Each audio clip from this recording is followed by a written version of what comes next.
Amendment to H.R. 4471 offered by Ms. Schakowsky of Illinois. And the amendment will be considered read, and the staff will distribute the amendment, and the gentlelady is recognized for 5 minutes in support of her amendment. Okay, as you may remember, the amendment we dealt with right before we had a break was by Representative Capps that took away a study that was mandated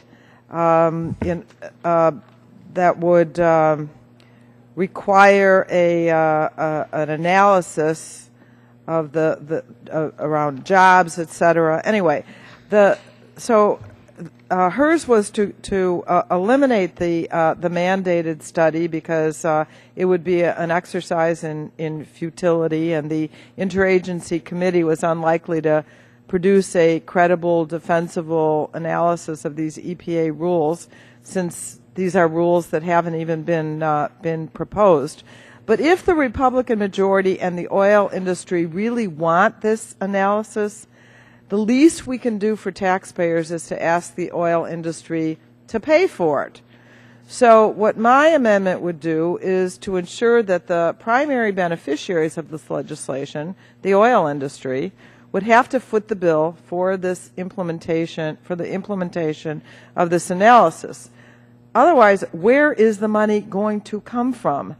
I heard Mr. Whitfield say that there is no new money, but DOE, the Department of Energy, which is chairing the interagency committee, is in charge of the study, and they're going to rely on the EIA, the Energy Information Agency, for much of the data analysis envisioned by this bill.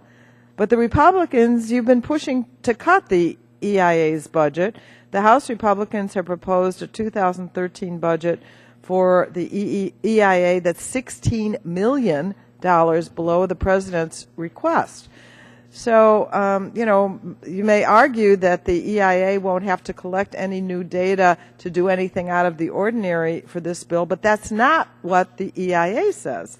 The EIA told committee staff that they currently have little capability to conduct state or regional analyses of the potential EPA rules as required by the bill, even if EIA just conducted a national level analysis. They said, quote, there could be some considerable additional costs for EIA as contractor expertise and manpower would likely be needed to supplement EIA's staffing, unquote.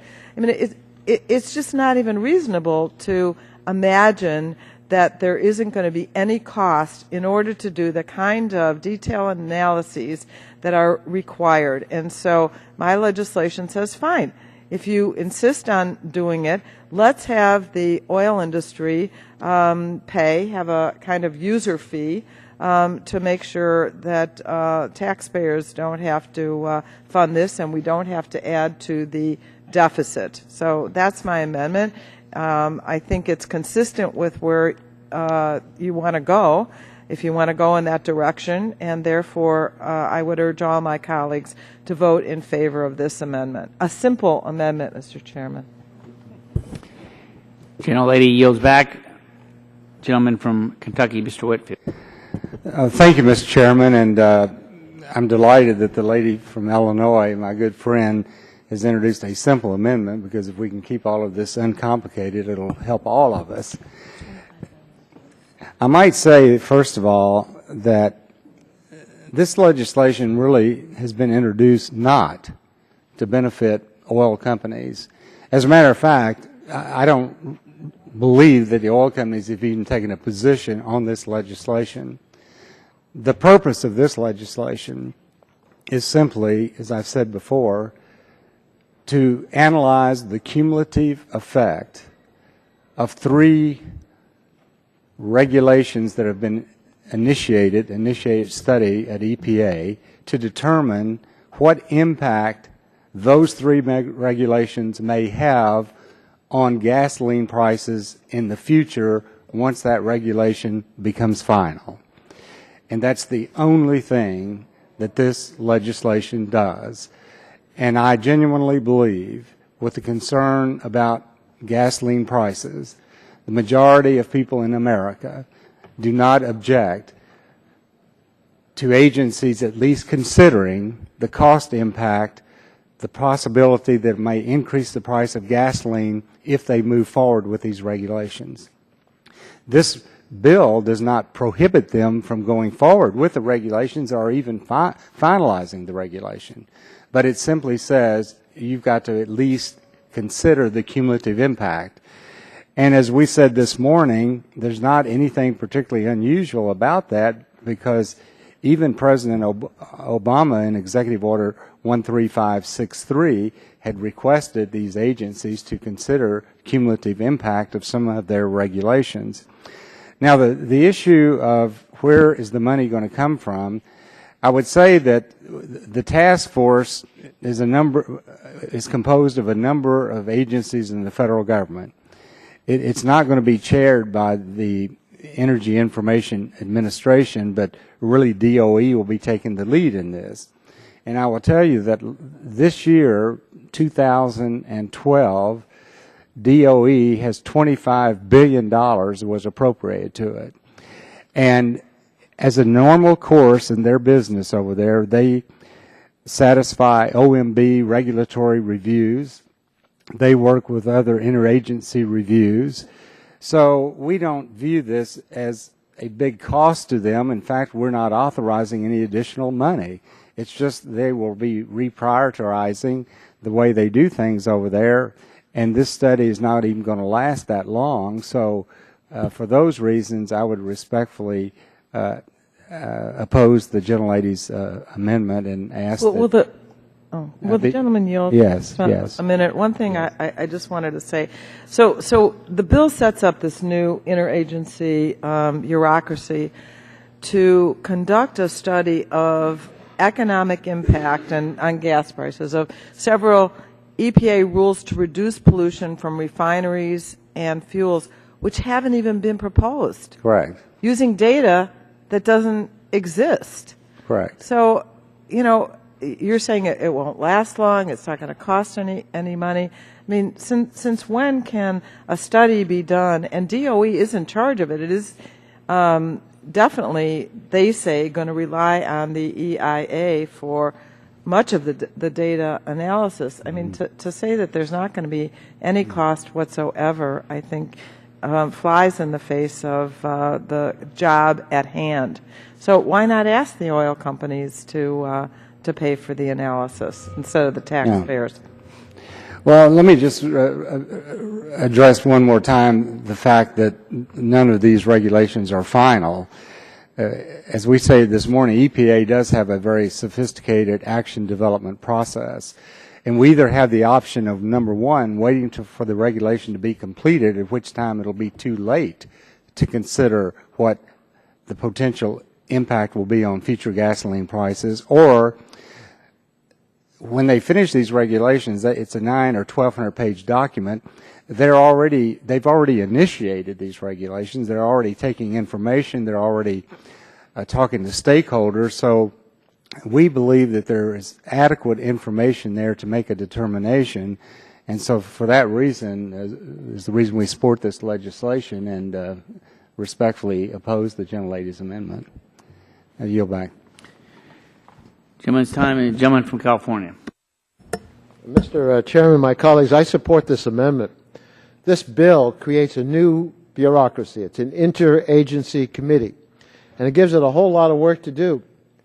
It's supposed to evaluate these proposed regulations, and EPA can't enact until they've evaluated the regulations. But we haven't given them a dime to do their work. So I don't think anybody with a straight face could say it's going to be easy to appropriate money for another agency to do more work. In fact, it's duplicative work of what is already being done by EPA and OMB. So the amendment that before us offers a solution to how to pay for this bill. Assess a fee on the oil industry. It makes perfect sense. After all, the oil industry is the primary beneficiary of and advocate for this legislation. In fact, the American Petroleum Institute sent a letter to EPA on April 4th that provides a wish list of the public health and environmental protections the industry would like to avoid. That oil industry wish list includes EPA's not yet proposed greenhouse gas standards for refineries. The Gasoline Regulations Act would block EPA from finalizing those standards. The oil industry wish list describes how the oil industry wants to change the way EPA has set these national ambient standards. This is what we're voting on. That's the underlying bill. Well, if you're going to create this legislation, if you believe in it, and you want to fund it, and you come from a government that's running out of money fast, as some people have put it, and you can't really expect more appropriations, why not have the oil industry pay for it? They're the client of this legislation. I urge my colleagues to support this amendment, require the oil industry to pay for implementation of what is, in essence, the oil industry's legislation. I call for an aye vote and yield back my time. Gentleman yields back. Other members wishing to speak? Seeing none, the vote occurs on the amendment offered by the gentlelady from Illinois. All those in favor will say aye. Aye. Those opposed say no. No. Opinion of the chair, the noes have it. The gentlelady asks for a roll call vote. Clerk will call the roll. Mr. Barton. Mr. Stearns. Mr. Whitfield. Mr. Whitfield votes no. Mr. Shimkus. Mr. Shimkus votes no. Mr. Pitts. Mr. Pitts votes no. Mrs. Bono-Mack. Mr. Walden. Mr. Terry. Mr. Terry votes no. Mr. Rogers. Mrs. Myrick. Mr. Sullivan. Mr. Sullivan votes no. Mr. Murphy. Mr. Murphy votes no. Mr. Burgess. Mrs. Blackburn. Mrs. Blackburn votes no. Mr. Bilbray. Mr. Bilbray votes no. Mr. Bass. Mr. Bass votes no. Mr. Gingrey. Mr. Scalise. Mr. Scalise votes no. Mr. Latta. Mr. Latta votes no. Mrs. McMorris-Rogers. Mr. Harper. Mr. Harper votes no. Mr. Lance. Mr. Lance votes no. Mr. Cassidy. Mr. Cassidy votes no. Mr. Guthrie. Mr. Guthrie votes no. Mr. Olson. Mr. McKinley. Mr. McKinley votes no. Mr. Gardner. Mr. Gardner votes no. Mr. Pompeo. Mr. Kinzinger. Mr. Kinzinger votes no. Mr. Griffith. Mr. Griffith votes no. Mr. Waxman. Mr. Waxman votes aye. Mr. Dingle. Mr. Markey. Mr. Towns. Mr. Pallone. Mr. Rush. Ms. Eshoo. Mr. Engel. Mr. Green. Mr. Green votes no. Ms. DeGette. Ms. DeGette votes aye. Mrs. Capps. Mr. Doyle. Mr. Doyle votes aye. Ms. Schakowsky. Ms. Schakowsky votes aye. Mr. Gonzalez. Ms. Baldwin. Mr. Ross. Mr. Matheson. Mr. Butterfield. Mr. Butterfield votes aye. Mr. Barrow. Mr. Barrow votes no. Ms. Matsui. Ms. Matsui votes aye. Mrs. Christensen. Ms. Castor. Mr. Sarbanes. Mr. Sarbanes votes aye. Chairman Upton. Votes no. Chairman Upton Members votes wishing no. to vote, Mr. Stearns. Mr. Stearns votes no. Ms. McMorris-Rogers. Mrs. McMorris-Rogers votes no. Ms. Myrick. Mrs. Myrick votes no. Mr. Walden. Mr. Walden votes no. Mr. Olson. Mr. Olson votes no. Mr. Pallone. Mr. Pallone votes aye. Are there other members wishing to cast a vote on this? Mr. Ross. Mr. Ross votes no. Mr. Matheson. Mr. Matheson votes no. Other members wishing to cast a vote? Seeing none, the clerk will report the tally.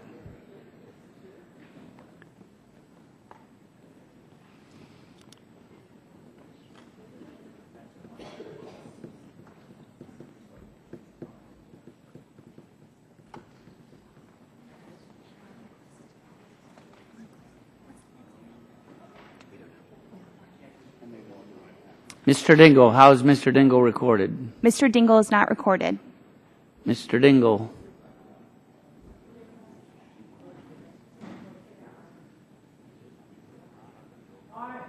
Mr. Dingle votes aye.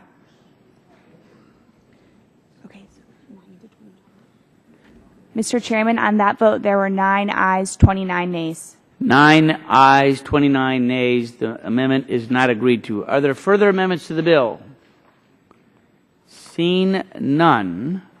The question now occurs on favorably reporting H.R. 4471 to the House. All those in favor will say aye. Aye. Those opposed say no. No. The ayes appear to have it. The ayes roll call is requested. The clerk will call the roll. Mr. Barton. Mr. Stearns. Mr. Stearns votes aye. Mr. Whitfield. Mr. Whitfield votes aye. Mr. Shimkiss. Mr. Shimkiss votes aye. Mr. Pitts. Mr. Pitts votes aye. Mrs. Bonomack. Mr. Walden. Mr. Terry. Mr. Terry votes aye. Mr. Rogers. Mrs. Myrick. Mr. Sullivan. Mr. Sullivan. Mr. Sullivan votes aye. Mr. Murphy. Mr. Murphy votes aye. Mr. Burgess. Mrs. Blackburn. Mr. Bilbray. Mr. Bilbray votes aye. Mr. Bass. Mr. Bass votes no. Mr. Gingrey. Mr. Scalise. Mr. Latta. Mr. Latta votes aye. Mrs. McMorris Rogers. Mrs. McMorris Rogers votes aye. Mr. Harper. Mr. Harper votes aye. Mr. Lance. Mr. Lance votes aye. Mr. Cassidy. Mr. Cassidy votes aye. Mr. Guthrie. Mr. Guthrie votes aye. Mr. Olson. Mr. McKinley. Mr. McKinley votes aye. Mr. Gardner. Mr. Gardner votes aye. Mr. Pompeo.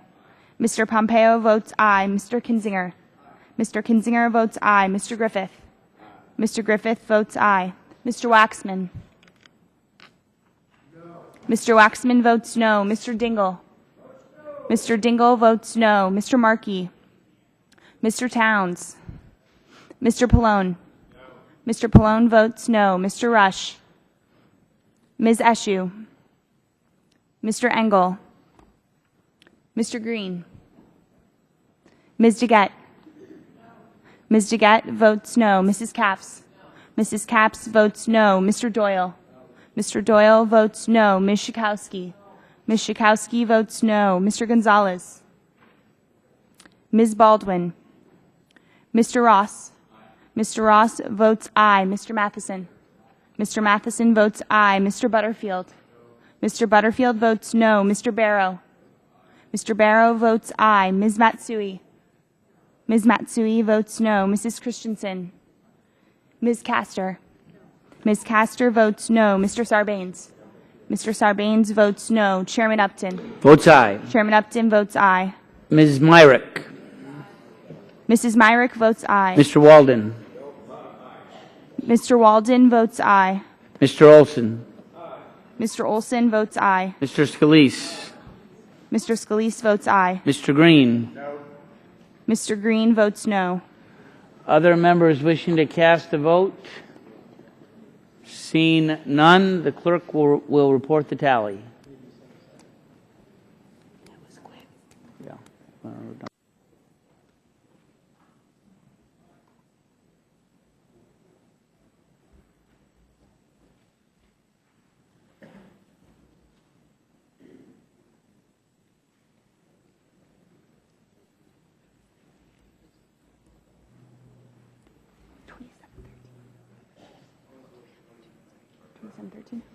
Mr. Chairman, on that vote, there were 27 ayes, 13 nays. There's been a sighting in the hallway. Andrew, can you just see if there's... Look to the left. To the left, Andrew. He's looking to the right. All right. Is he there or not? Is he there? Whitfield is seeking. Mr. Whitfield is seeking. How is Mr. Barton recorded? Mr. Barton is not recorded. Correct. Mr. Barton votes aye. Clerk will report the tally. Mr. Chairman, on that vote, there were 28 ayes, 13 nays. 20 ayes, 13 nays. 28. I'm sorry. 28 ayes, 13 nays. Correct. The bill is favorably, the ayes have it, the bill is favorably reported. So now the chair calls up H.R. 4480 and will ask the clerk to report the title of the bill. H.R. 4480 to provide the development of a plan to increase oil and gas exploration, development, and production under oil and gas leases of federal lands under the jurisdiction of the Secretary of Agriculture, the Secretary of Energy, the Secretary of the Interior, and the Secretary of Defense in response to a drawdown of petroleum reserves from the Strategic Petroleum Reserve. Without objection, the first reading of the bill is dispensed with. So ordered. Are there any bipartisan amendments to the bill? Seeing none, are there other amendments to the bill? And the chair, Ms. Degat, did you have an amendment? She had one this morning. Are you ready to return to that amendment? I am. I do have an amendment, and it's to this bill, in fact. It's you had an amendment this morning to this same bill. I did. The clerk will report the title of the amendment. Amendment to H.R. 4480 offered by Ms. Degat of Colorado. And without objection, the amendment is considered as read. The staff will distribute the amendments, and the gentlelady is recognized for 5 minutes in support of her amendment. Thank you, Mr. Chairman. Just to reiterate some of the points that I made before is what this bill would do is make our country more vulnerable to energy supply disruptions by making it more difficult to use the Strategic Petroleum Reserve, because the bill requires that upon any release from the SPR, the Secretary of Energy has to develop a plan to increase oil and gas leasing on federal lands under the jurisdiction of multiple agencies, both on and offshore, within 6 months of a release. This would complicate the process and impede the Department of Energy's ability to respond promptly to supply interruptions with emergency crude oil from the Strategic Petroleum Reserve. And in addition, all of us are against duplicative layers of bureaucracy, but this bill creates a new one. What land management agencies within the Department of Interior, such as the Bureau of Land Management and the Bureau of Ocean Energy Management, have had many years of experience and a lot of expertise in managing and leasing federal lands for energy production. They've got extensive processes in place right now that involve public notice and comment and the opportunity for local input. So in contrast, the DOE currently has no role or no experience in oil and gas leasing. What would happen is this bill would turn the existing regulatory framework on its head. It would mandate the DOE, which is an agency with no relevant expertise, to take over the planning for oil and gas leasing of federal lands.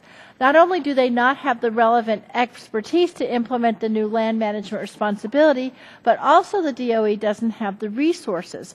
Chris Smith, who is DOE's Deputy Assistant Secretary for Oil and Natural Gas, testified before the Energy and Power Subcommittee that implementing this bill would require a large investment of resources at DOE, but there's no authorization to enable DOE to carry out this responsibility, nor does it meet any of the offsetting regulations. Mr. Smith also said that creating more bureaucratic structures and complicating the government's decision-making processes are not the best means of responding to spikes in gasoline prices and reducing our dependence on imported oil. I really agree with Mr. Smith.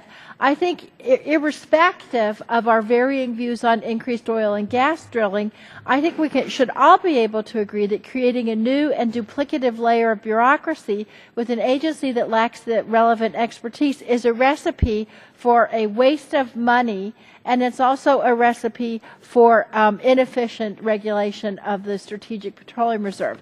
And so just like Ms. Schakowsky's amendment to the last bill, my amendment is really simple. It gives the Energy Secretary the option to evaluate current leasing and permitting activities following a release from the SPR and determine to take no further action if that plan would duplicate or override existing expertise in planning and waste government resources. Again, we're all against waste and abuse, and I don't think my amendment fixes everything wrong with this bill, but what it does do is highlight what we always do in Congress, which is when we see a problem, we just put more layers of bureaucracy in place. And so for that reason, Mr. Chairman, I'm going to ask for your support for this common sense amendment, and I'll yield back. Gentlelady yields back. The chair would recognize the gentleman from Colorado, Mr. Gardner.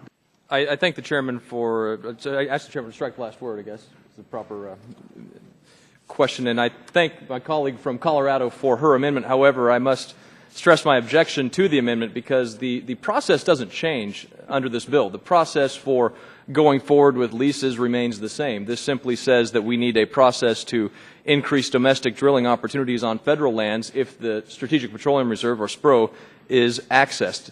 In fact, I think it's not a very good idea to ask the Department of Energy to provide comment on efficiencies when the Secretary of Energy is the one who gave us Solyndra. And so I don't think they're the greatest people to tell us what is efficient or what is effective, but they are a proper agency or department to make sure that we are coordinating our response because they have the Strategic Petroleum Reserve under their jurisdiction. And so I would also point out that the coordination between these departments of government that we're asking to come up with a plan to make sure that we're replacing replacing the depletions from the SPRO, at least increasing opportunities to replace those depletions, is a letter from our fellow committee member, Representative Markey, who also wrote to the U.S. Energy Information Administration questioning the effective coordination of the Department of Interior and the Department of Energy, and citing a very intense lack of coordination and communication between those two bodies. And so I think by bringing people together, we're going to make a more effective effort to increase our energy production on federal land.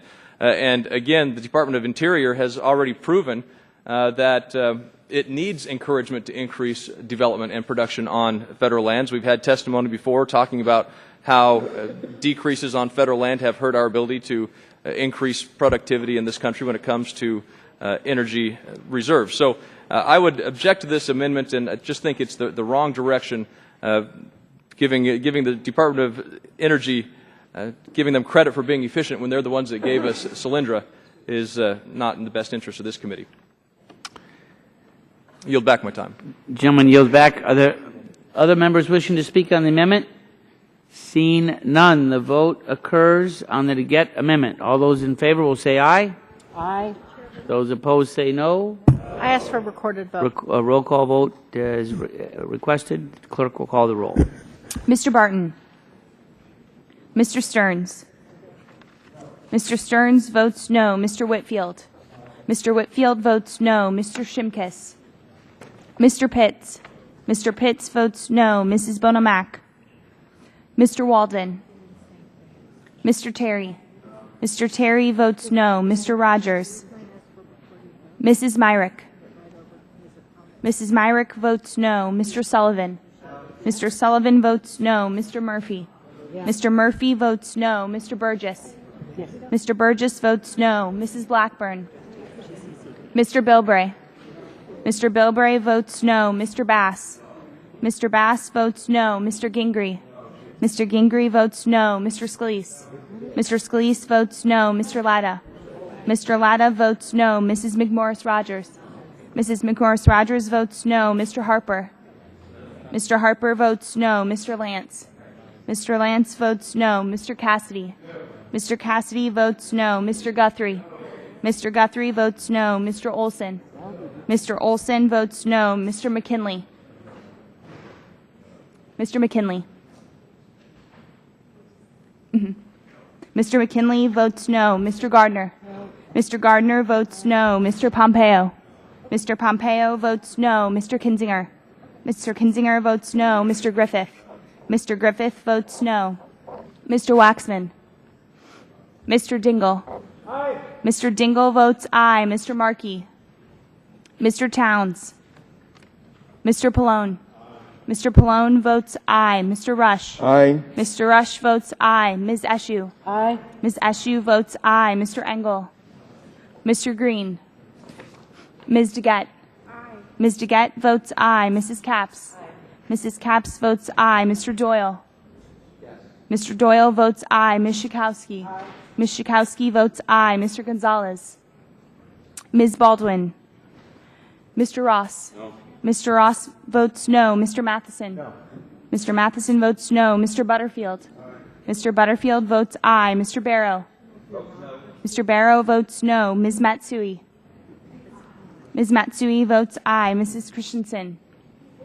Ms. Castor? Ms. Castor votes aye. Mr. Sarbanes? Mr. Sarbanes votes aye. Chairman Upton? Votes no. Chairman Upton votes Other no. members wishing to cast a vote? Mr. Walden? Mr. Walden votes no. Mr. Shimkus? Mr. Shimkus votes no. Mr. Engel? Mr. Engel votes aye. Mr. Waxman? Aye. Mr. Waxman votes aye. Mr. Green? Aye. Mr. Green votes aye. Other members wishing to cast a vote? Seeing none, clerk will report the tally. Yeah, he voted. Yeah. Mr. Dingle is recorded, correct? Yes. Okay.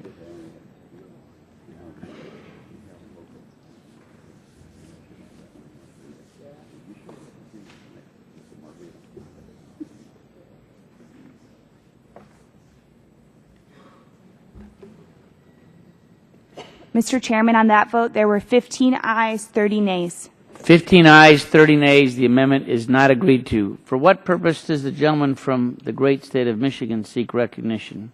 I have an amendment at the clerk's desk. And the clerk will report the title of the amendment. Is it number 4, sir? I think that's right. Is that the number? It's yes. Oh, it's 004. Yes.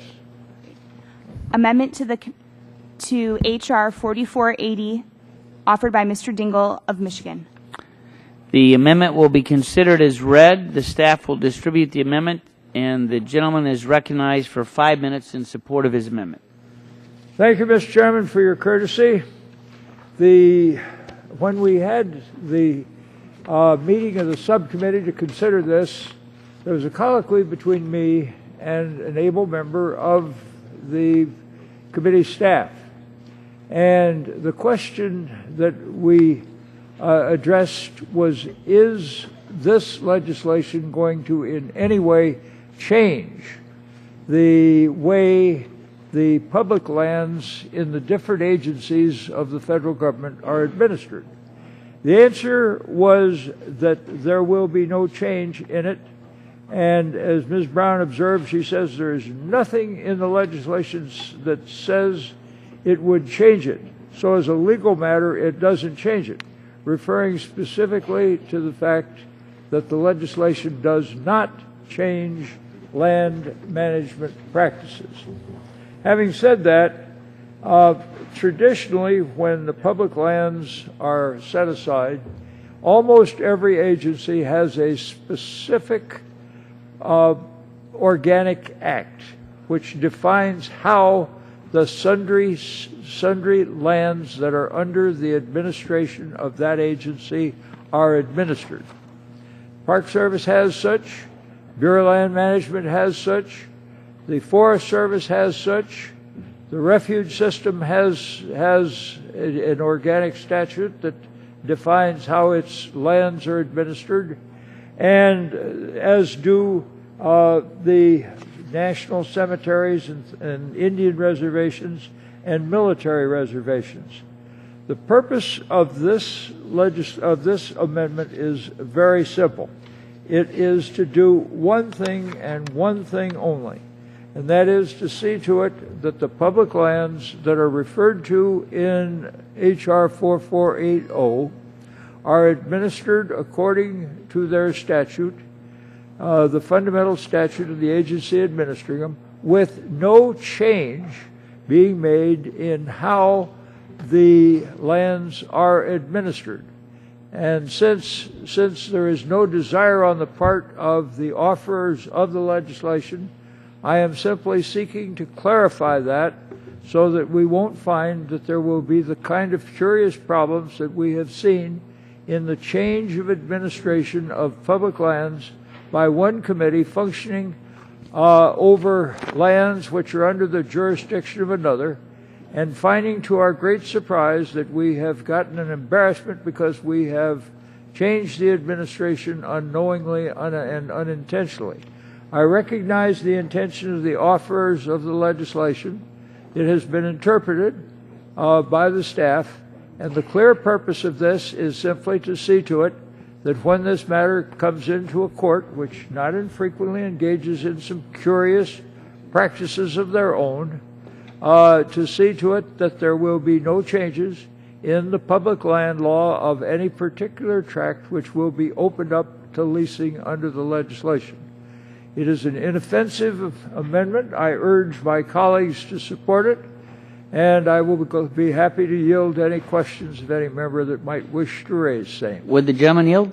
I will yield to the chairman. I like the words simply clarify. Our side is prepared to accept the amendment. Mr. Chairman, as always, you are most courteous, and I thank you for your kindness. I'll shut my mouth. With that, no other members seeking time. The question is on the Dingell amendment. All those in favor will say aye. Aye. Those opposed say no. Opinion of the chair, the ayes have it, and the amendment is agreed to. Are there further amendments to the bill? Mr. Chairman, Gentleman from Illinois. I have an amendment at the desk 057. 057? Right. Clerk will report the title of the amendment. Amendment to H.R. 4480 offered by Mr. Rush of Illinois. And the amendment will be considered as read. The staff will distribute the amendment, and the gentleman is recognized for 5 minutes in support of his amendment. I want to thank you, Mr. Chairman. Mr. Chairman, we must forgive the American public who may be monitoring this markup today. And in the face of today's gas atrocious prices, the American public, we can forgive them for making the assumption that this committee was actually working on bills that would address one of their most pressing concerns, and that's the gas prices at the pump. Because we all know, and the majority side has already conceded on more than one occasion, that neither the two bills that we are marking up today will do anything to lower the prices at the pump. Instead, the Strategic Energy Production Act will attempt to tie the hands of the Obama administration and add unnecessary obstacles to the administration's ability to act in operating the Strategic Petroleum Reserve in the future. As we have heard in the subcommittee hearing from Mr. Chris Smith, the Deputy Assistant Secretary for Oil and Natural Gas in the Office of Fossil Energy at the Department of Energy, this bill would complicate use of the SPR and potentially reduce its effectiveness, because this bill would, quote, make it more difficult for the SPR to achieve its mission to respond promptly to supply interruptions with emergency crude oil. It would also limit DOE's ability to manage the SPR on a day-to-day basis, in which releases occasionally are necessary for the routine maintenance and operation of the reserve, end of quote. Mr. Chairman, my amendment says that before we tie the hands of the administration, let us first make sure that this bill will actually reduce prices at the pump for the American consumer. My amendment simply states that, and I quote, not later than 90 days after the enactment of this act, the administrator of the Energy Information Administration shall make a determination as to whether implementation of this act is projected to lower gasoline prices in the U.S. within 10 years, end of quote. However, if the administration of the EIA determines that implementation of this act is not projected to lower gasoline prices in the U.S. within 10 days, then Section 2 of this act will sunset and cease to be effective. Mr. Chairman, during the subcommittee markup, the bill's sponsor, Mr. Gardner, made the observation that within 90 days of the enactment of this act, there may not be a drawdown, which means that there will be no plan put in place to allow for more federal leases. However, I would argue that my amendment is not that complicated and simply directs the EIA to answer the basic question of whether opening up additional land for leasing can lower gas prices without looking at any specific plan. The bill specifically limits the amount of additional federal lands that could be leased to 10%, and I am confident that the EIA has the knowledge and the expertise to determine if leasing up to that amount would result in lowering overall gas prices. So in order to ensure that the American consumer are actually benefiting from lower gas prices before we tie the hands of the Obama administration, I would urge all my colleagues to vote for this amendment. And with that, Mr. Chairman, I yield back. Gentleman yields back. Chair recognizes the gentleman from Colorado, Mr. Gardner, for 5 minutes. Thank you, Mr. Chairman. And again, what this amendment requires is the study of a plan when the plan hasn't been offered. And so the amendment says that within 90 days there's to be this study to see whether or not the plan that's authorized by the Act would lower the price of gasoline. The problem is the Strategic Petroleum Reserve may not be drawn down within 90 days. It may not be drawn down within 180 days. It may be 2 years, 3 years, or 4 years. And so to study the effect on price of a plan that doesn't exist is a phantom study. And so I think that this amendment really ought to be opposed by everyone on this committee because it would require an analysis of a leasing plan before it's developed. The bill in no way, shape, or form ties the hands of any administration to tap into the Strategic Petroleum Reserve. That decision could be made now, it could be made this afternoon, it could be made tomorrow under the criteria of the law. This does not change the criteria of the law that's required to be followed when you access the Strategic Petroleum Reserve. I suggest perhaps that the Department of Energy go back and reread the legislation, and they would see that it has nothing to do whatsoever with their ability to draw down the Strategic Petroleum Reserve. In fact, the entire purpose of the bill is to make sure that we are replenishing the energy that we remove from the Strategic Petroleum Reserve. I have here a letter that I would ask to be inserted into the record from the Independent Petroleum Association of America. I'll just read a couple of the sentences out of this letter where it says, "One of the keys to increasing American energy security is to have a balanced strategy that continually replenishes our reserves. This legislation, the Strategic Energy Production Act, achieves that goal by tying a release of the Strategic Petroleum Reserve to an increase of oil and gas leases on federal lands." So you release the SPRO, you draw down the SPRO, and then a plan is created to increase opportunities to replace that oil by utilizing federal lands. It doesn't change the process of accessing that federal land. It doesn't change the process of accessing the Strategic Petroleum Reserve. What it does is it makes a determination that if we have a supply problem, because there's not enough supply, that's why you release the SPRO, then you actually increase supply by increasing opportunity on federal land for additional production opportunity. And so I would oppose this amendment because, again, it's seeking a study of a plan that doesn't exist. Gentlemen, yield to me. I'd be happy to yield. Yeah, I think there's a misunderstanding on your part. It isn't a question of deciding whether the plan reduces gasoline prices. It's a question of whether this bill will reduce gasoline prices. And well, reserving what's your time? My time. I understand the semantics and the semantic acrobats that you may try to go through in terms of justifying a yes vote on this. But the simple matter is the bill, the act, calls for a plan to be created, drafted, after a drawdown of the Strategic Petroleum Reserve. Now, that plan, based on the consultation of the Department of Interior, Department of Agriculture, Defense, the consultation that's required under the act, we don't know what acres are going to be involved until they consult, until they come forward with that plan. We don't know how many acres are going to be involved until the SPRO is actually drawn down. And so to require a study to take place in 90 days when we don't have a plan would, again, not determine anything.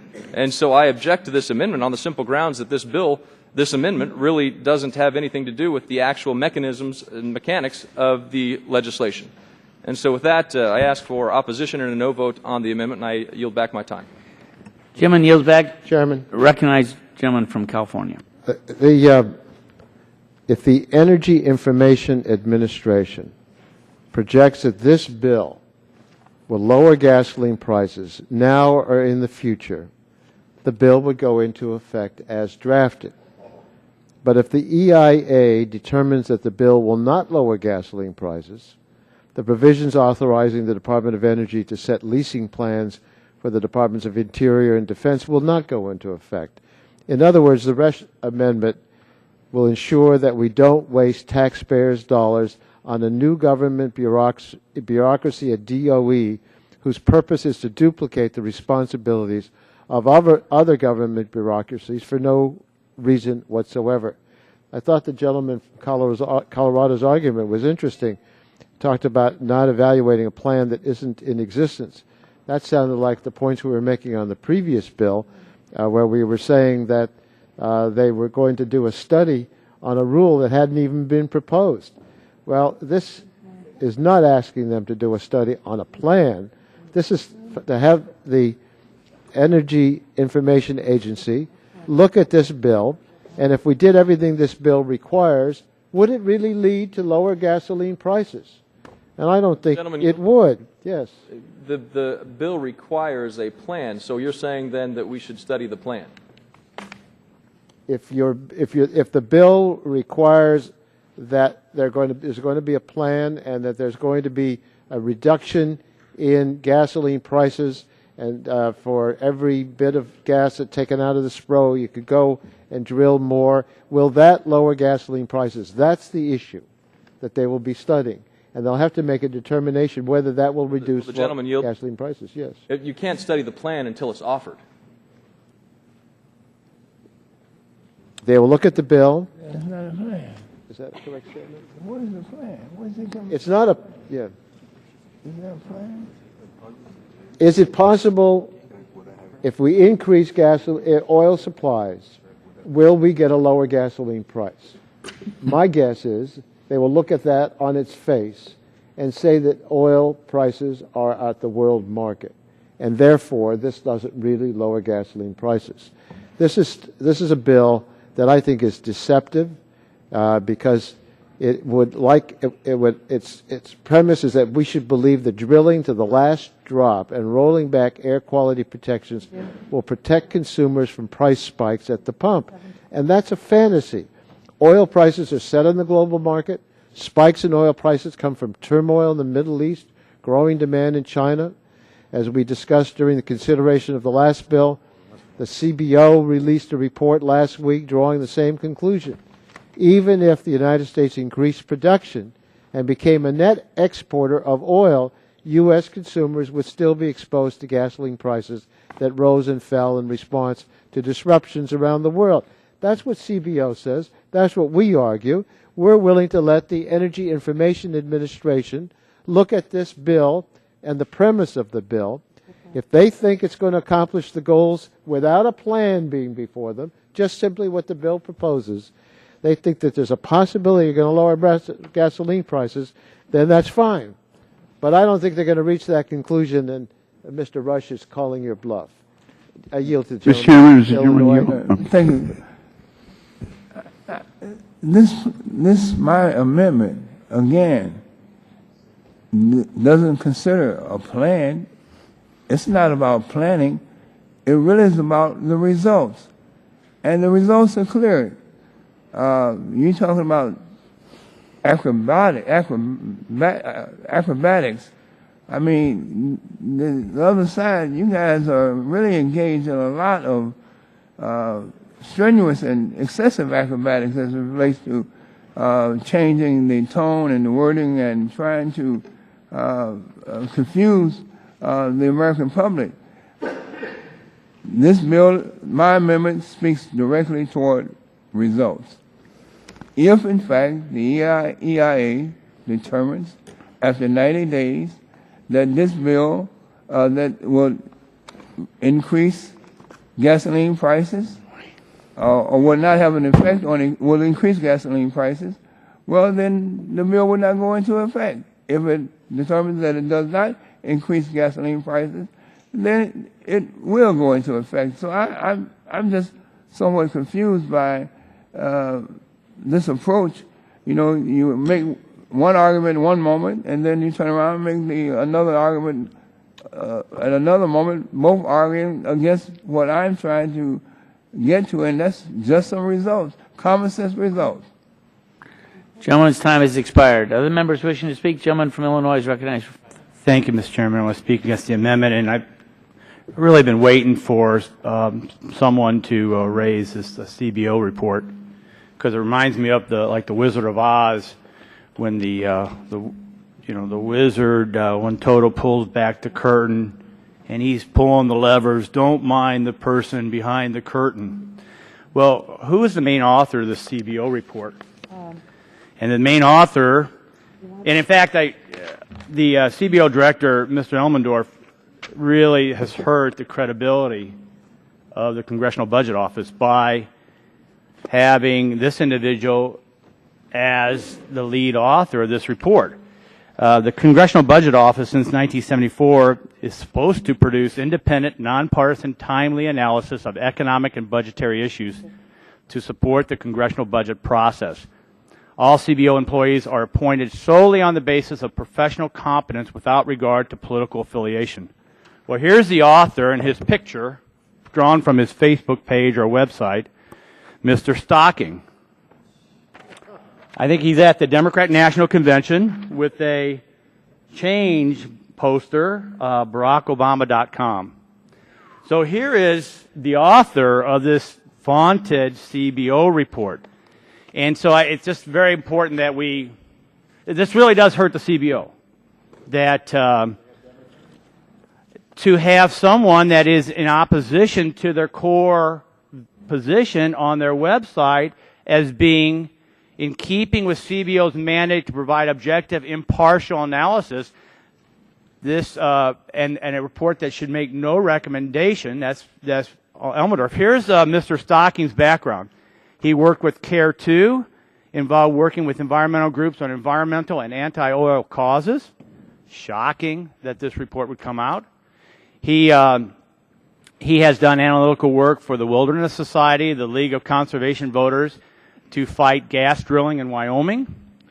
His own Facebook page, under likes, he lists 2 movies, one of which is anti-oil industry documentary titled Crude.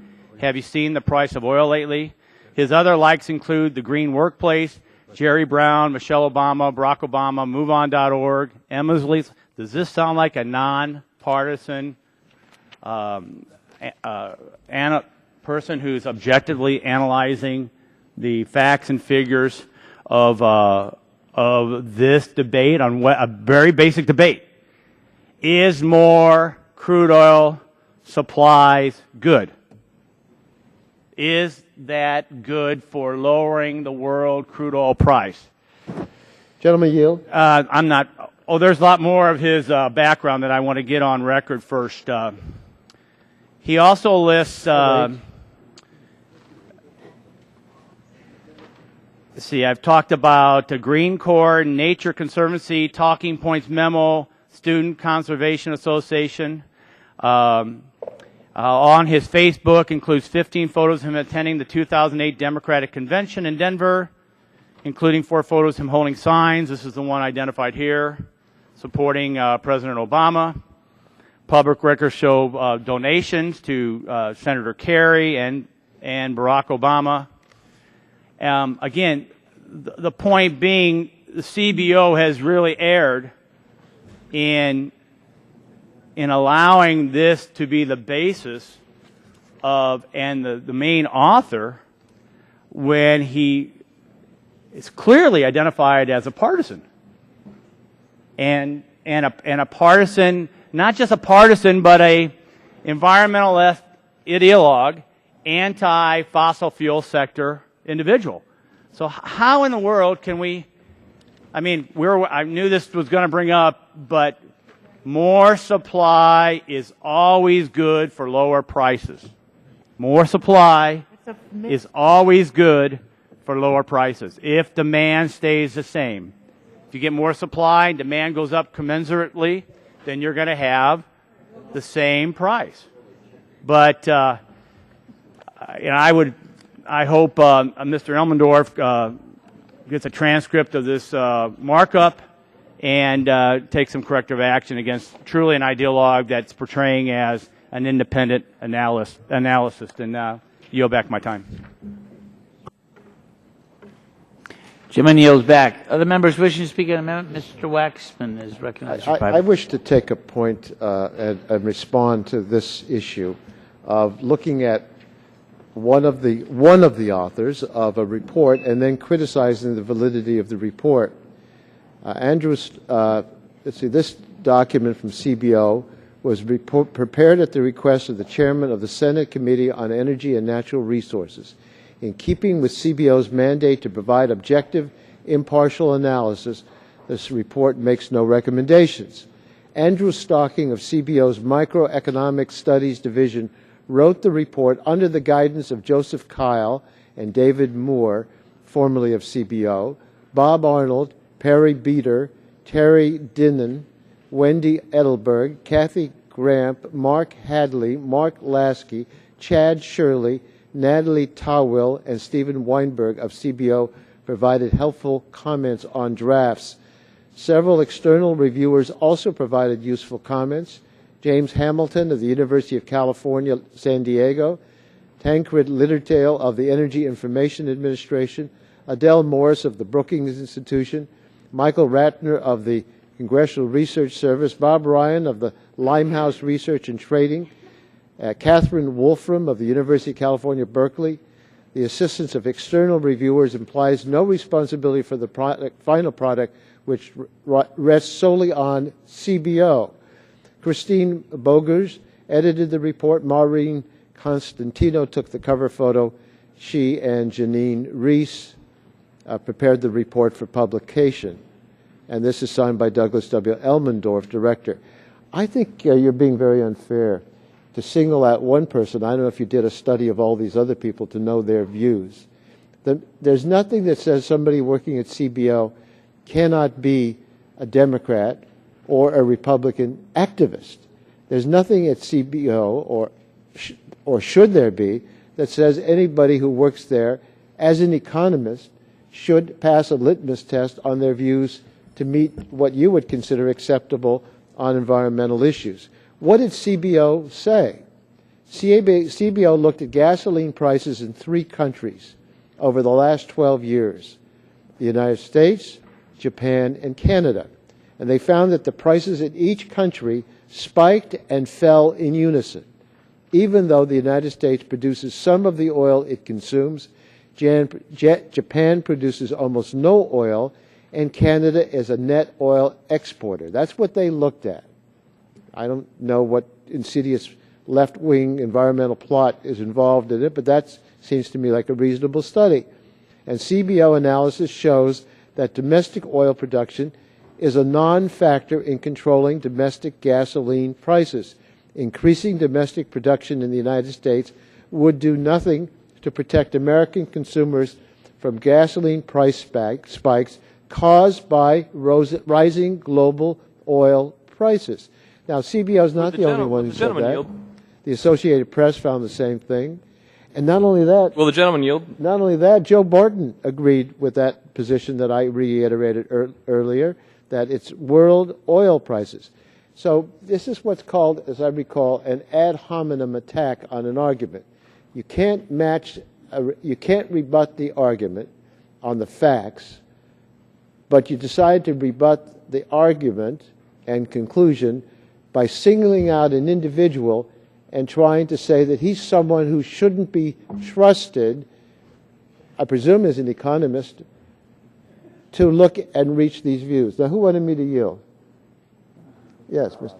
Thank you. And I'll just talk a little bit about what the CBO report pointed out. It says the extensive network of pipelines, shipping, and other options for transporting oil around the world means that a single world oil price prevails. That's what you read. I believe that's what you read. Disruptions related to oil production that occur anywhere in the world raise the price of oil for every consumer of oil. Now, it sounds like this world supply matters only when it comes to world price matters, but supply doesn't affect it. So the argument that I'm hearing from you and others on the committee is that if the United States quit producing oil altogether, it wouldn't impact price. Well, that would be quite an extreme. Reclaiming my time, and it is my time. That would be extreme. No one's making that argument. It certainly could affect the overall global price. But let's take Canada, for example. So would the gentleman... my time, Mr. Chairman, point of order. Canada produces more oil than it consumes. And Canada's price for gasoline is the same as our price. What conclusion can you draw for that? Are we going to produce enough gasoline that it will provide enough supply for the whole world market to lower oil prices, which would lower gasoline prices?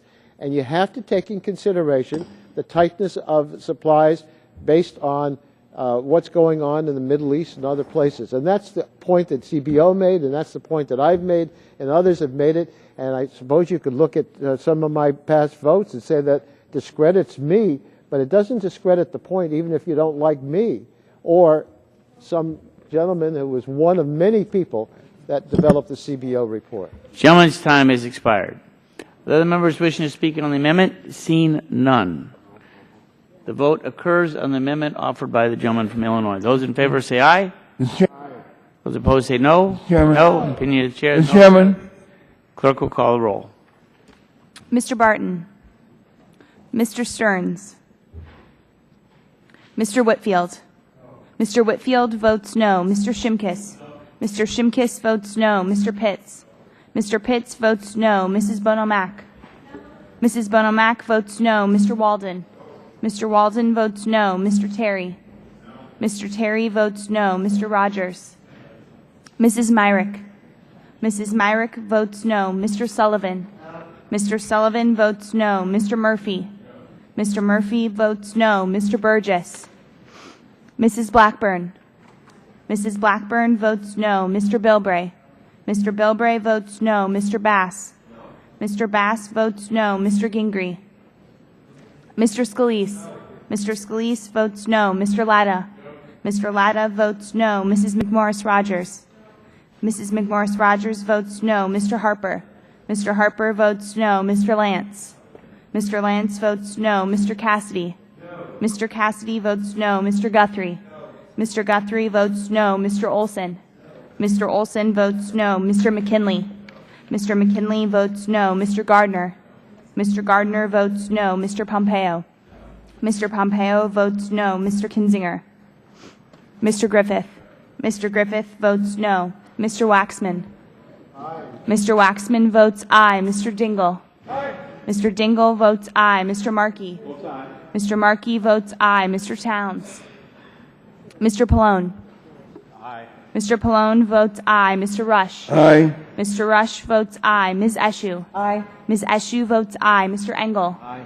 Mr. Engel votes aye. Mr. Green. Aye. Mr. Green votes aye. Ms. DeGette. Ms. DeGette votes aye. Mrs. Capps. Mr. Doyle. Mr. Doyle votes aye. Ms. Schukowski. Aye. Ms. Schukowski votes aye. Mr. Gonzalez. Ms. Baldwin. Mr. Ross. Mr. Ross votes no. Mr. Matheson. Mr. Butterfield. Aye. Mr. Butterfield votes aye. Mr. Barrow. No. Mr. Barrow votes no. Ms. Matsui. Ms. Matsui votes aye. Mrs. Christensen. Mrs. Christensen votes aye. Ms. Castor. Ms. Castor votes aye. Mr. Sarbanes. Mr. Sarbanes votes aye. Chairman Upton. Votes no. Chairman Upton votes no. Other members wishing to vote? Mr. Barton. Correct. Correct. Mr. Barton votes no. Ms. Capps. Mrs. Capps votes aye. Mr. Matheson. Mr. Matheson votes no. Dr. Burgess. Mr. Burgess votes no. Other members wishing to cast a vote? Seeing none, the clerk will report the tally.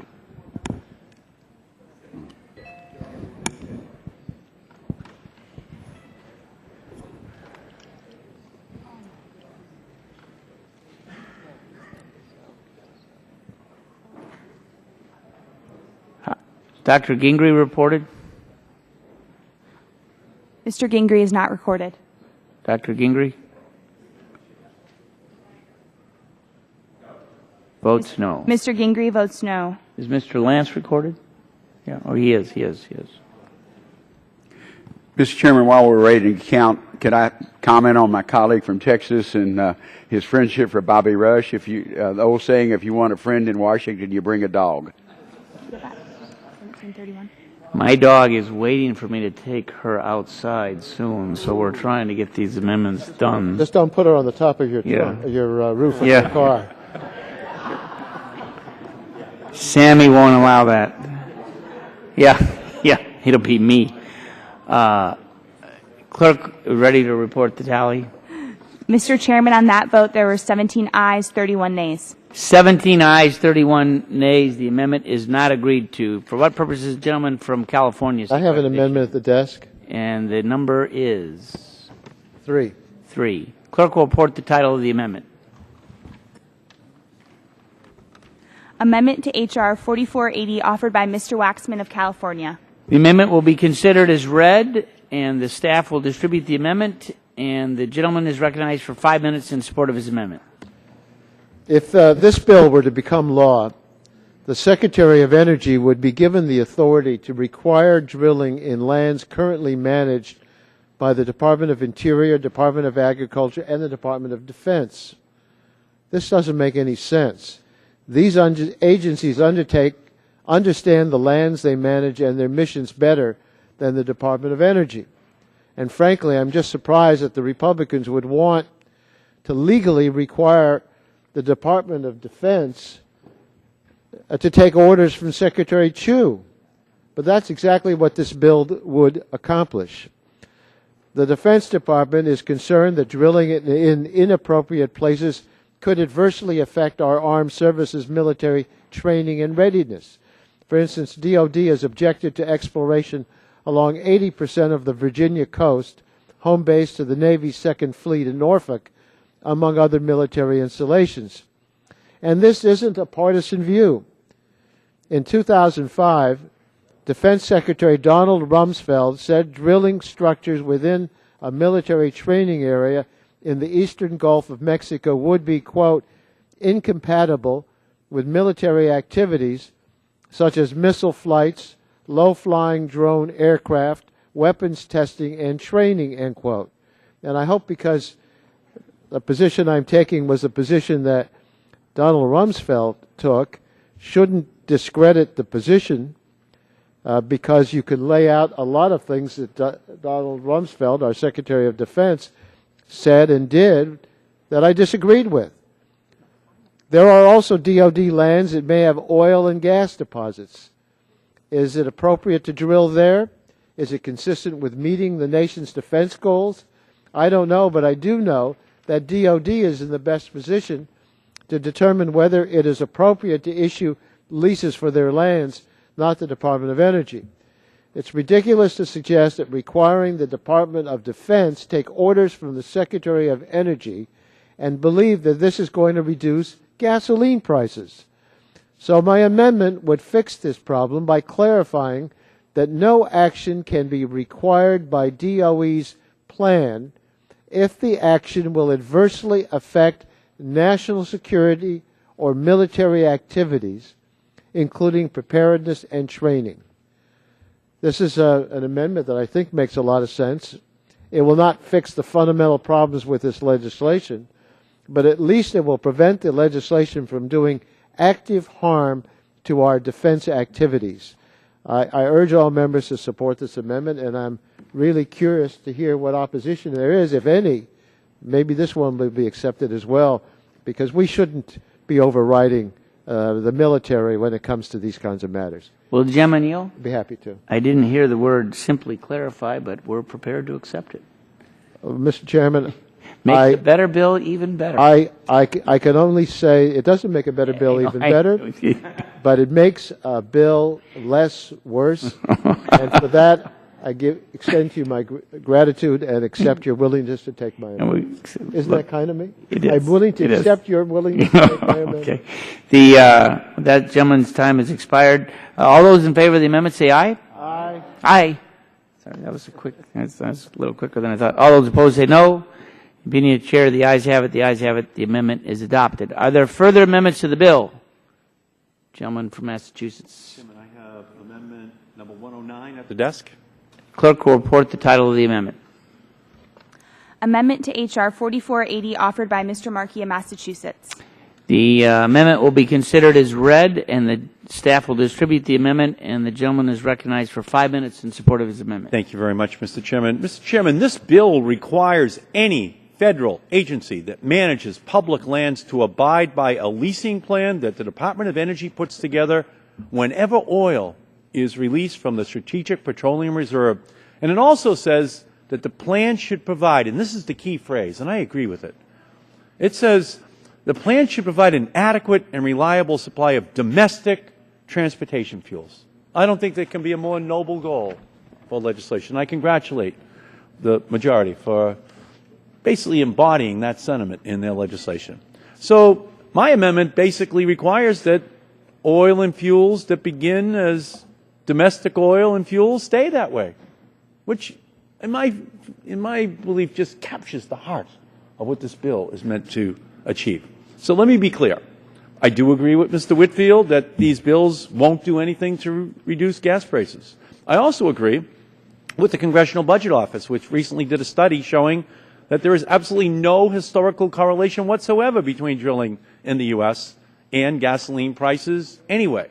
But I also believe in truth in advertising. If the plan is supposed to create a domestic supply of oils and fuels, let's make sure that it actually does so. All my amendment says is that any company that bids on one of these leases on the public lands, the people's lands of the United States, developed as part of DOE's plan, has to certify that the oil and fuels derived from the lease have to be sold in the United States. What better way to ensure a domestic supply for the transportation sector of the United States to make sure that the oil that is drilled for on the public lands is sold here in the United States in the transportation sector? And to just say it concretely in the legislation. They can be sold to consumers. They can be put into cars and trucks. They can be sold to chemical companies even and turned into plastics, which can in turn be exported. But they just can't go to a bunch of refineries in Port Arthur, Texas, and be sent to Europe, Latin America, or China on a tax-free basis. That's what happened with 3/4 of the gasoline refined in the region last year, and it's certainly the plan for refined products made from exporting oil through the Keystone export pipeline, because that's all it will be. It'll be the Keystone export pipeline. And we really don't want that. I think we agree with that. We wanted to keep it here in the United States. That's the point of the legislation. So that's all my amendment says, and I just urge support for my common sense amendment and would be willing to accept a unanimous consent request to include it in the bill without further debate.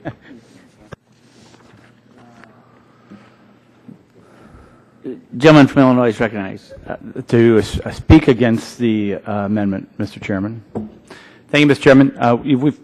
We've had this a couple times in different markups and hearings. We've all today really continued to admit that oil is a worldwide commodity product. We have tried to talk about how that's influenced. I basically supply and demand.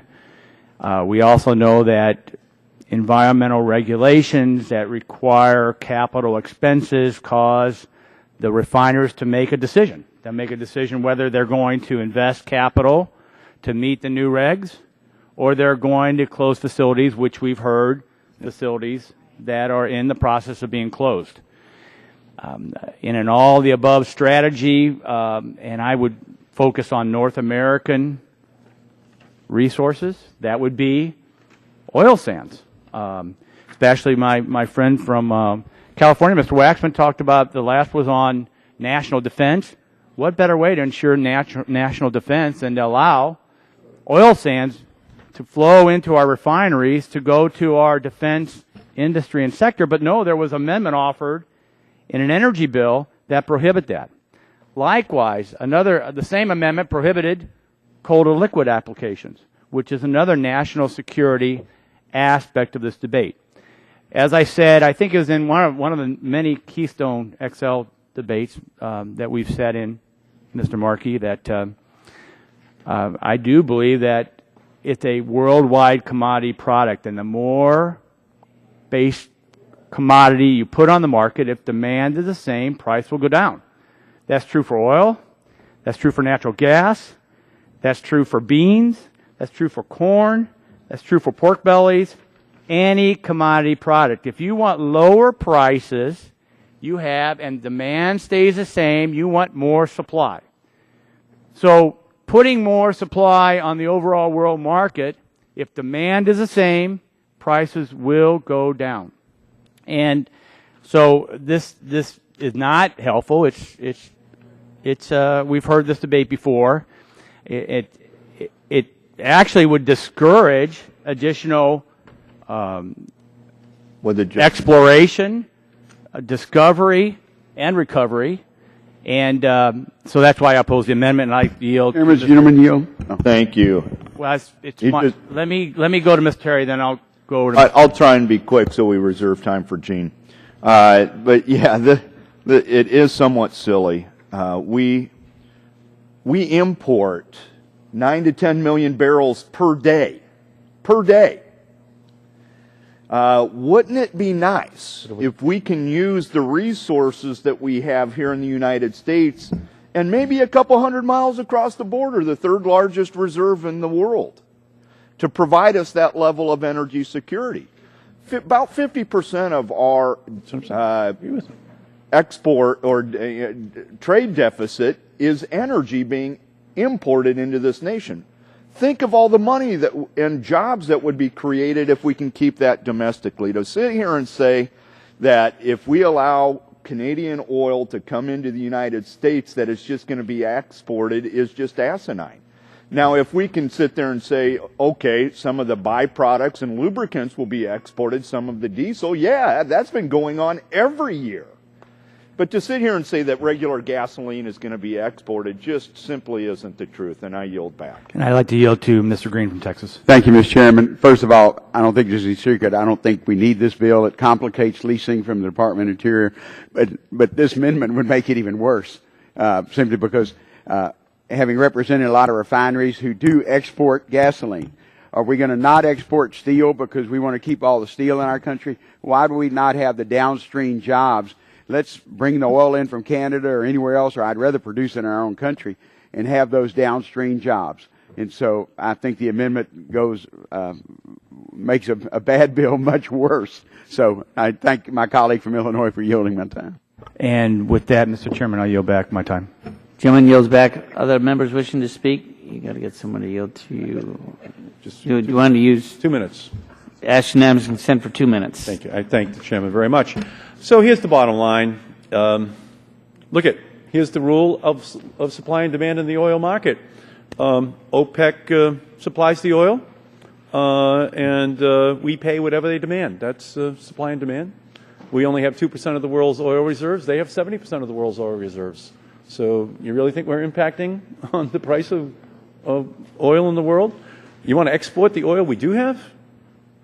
You want to have the price of oil, which the oil companies want, by the way. It's only $92 a barrel now for that oil here that's drilled for in the United States. It's $117 on the global market, which is where the oil companies want to sell American oil. You want to go that way, you go that way. But I'll tell you what, that's just them making a profit. Their loyalty, the loyalty of ExxonMobil is to their shareholders. It's to the world. They are not an American company in the sense that they want to keep the price of oil low for consumers. They want to get the highest possible prices on the global market.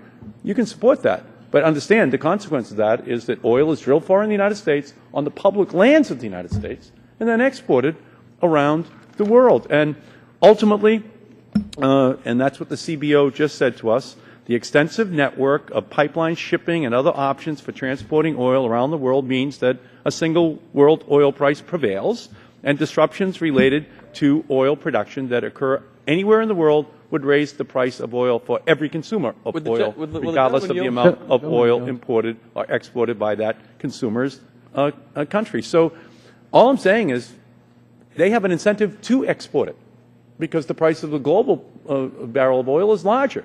If you just keep it here, it's $92 a barrel. The consumers who are making any products, who are consuming it in their cars, get the benefit of it. And so I just urge adoption of the Markey Amendment. Gentleman yield. Mr. Chairman? I have a question. This time is expiring. Going. Are there other members wishing to speak on the amendment? Dr. Murphy. Just a couple questions I have for the gentleman offering this. The issue becomes one. What happens is, when prices decline under a certain level, people slow down drilling. We have a situation with natural gas drilling in Pennsylvania, Marcellus Shale, where the price has declined so much that a number of rigs are shutting down. Something like 4,000 fewer wells are probably going to be drilled, and that, of course, has an impact upon employment. Do we have any analysis of what some of this would mean on employment for people working on drills, the roughnecks, the electrical workers, the steam fitters, the iron workers, people who make steel pipe? Do we have any impact on jobs of this?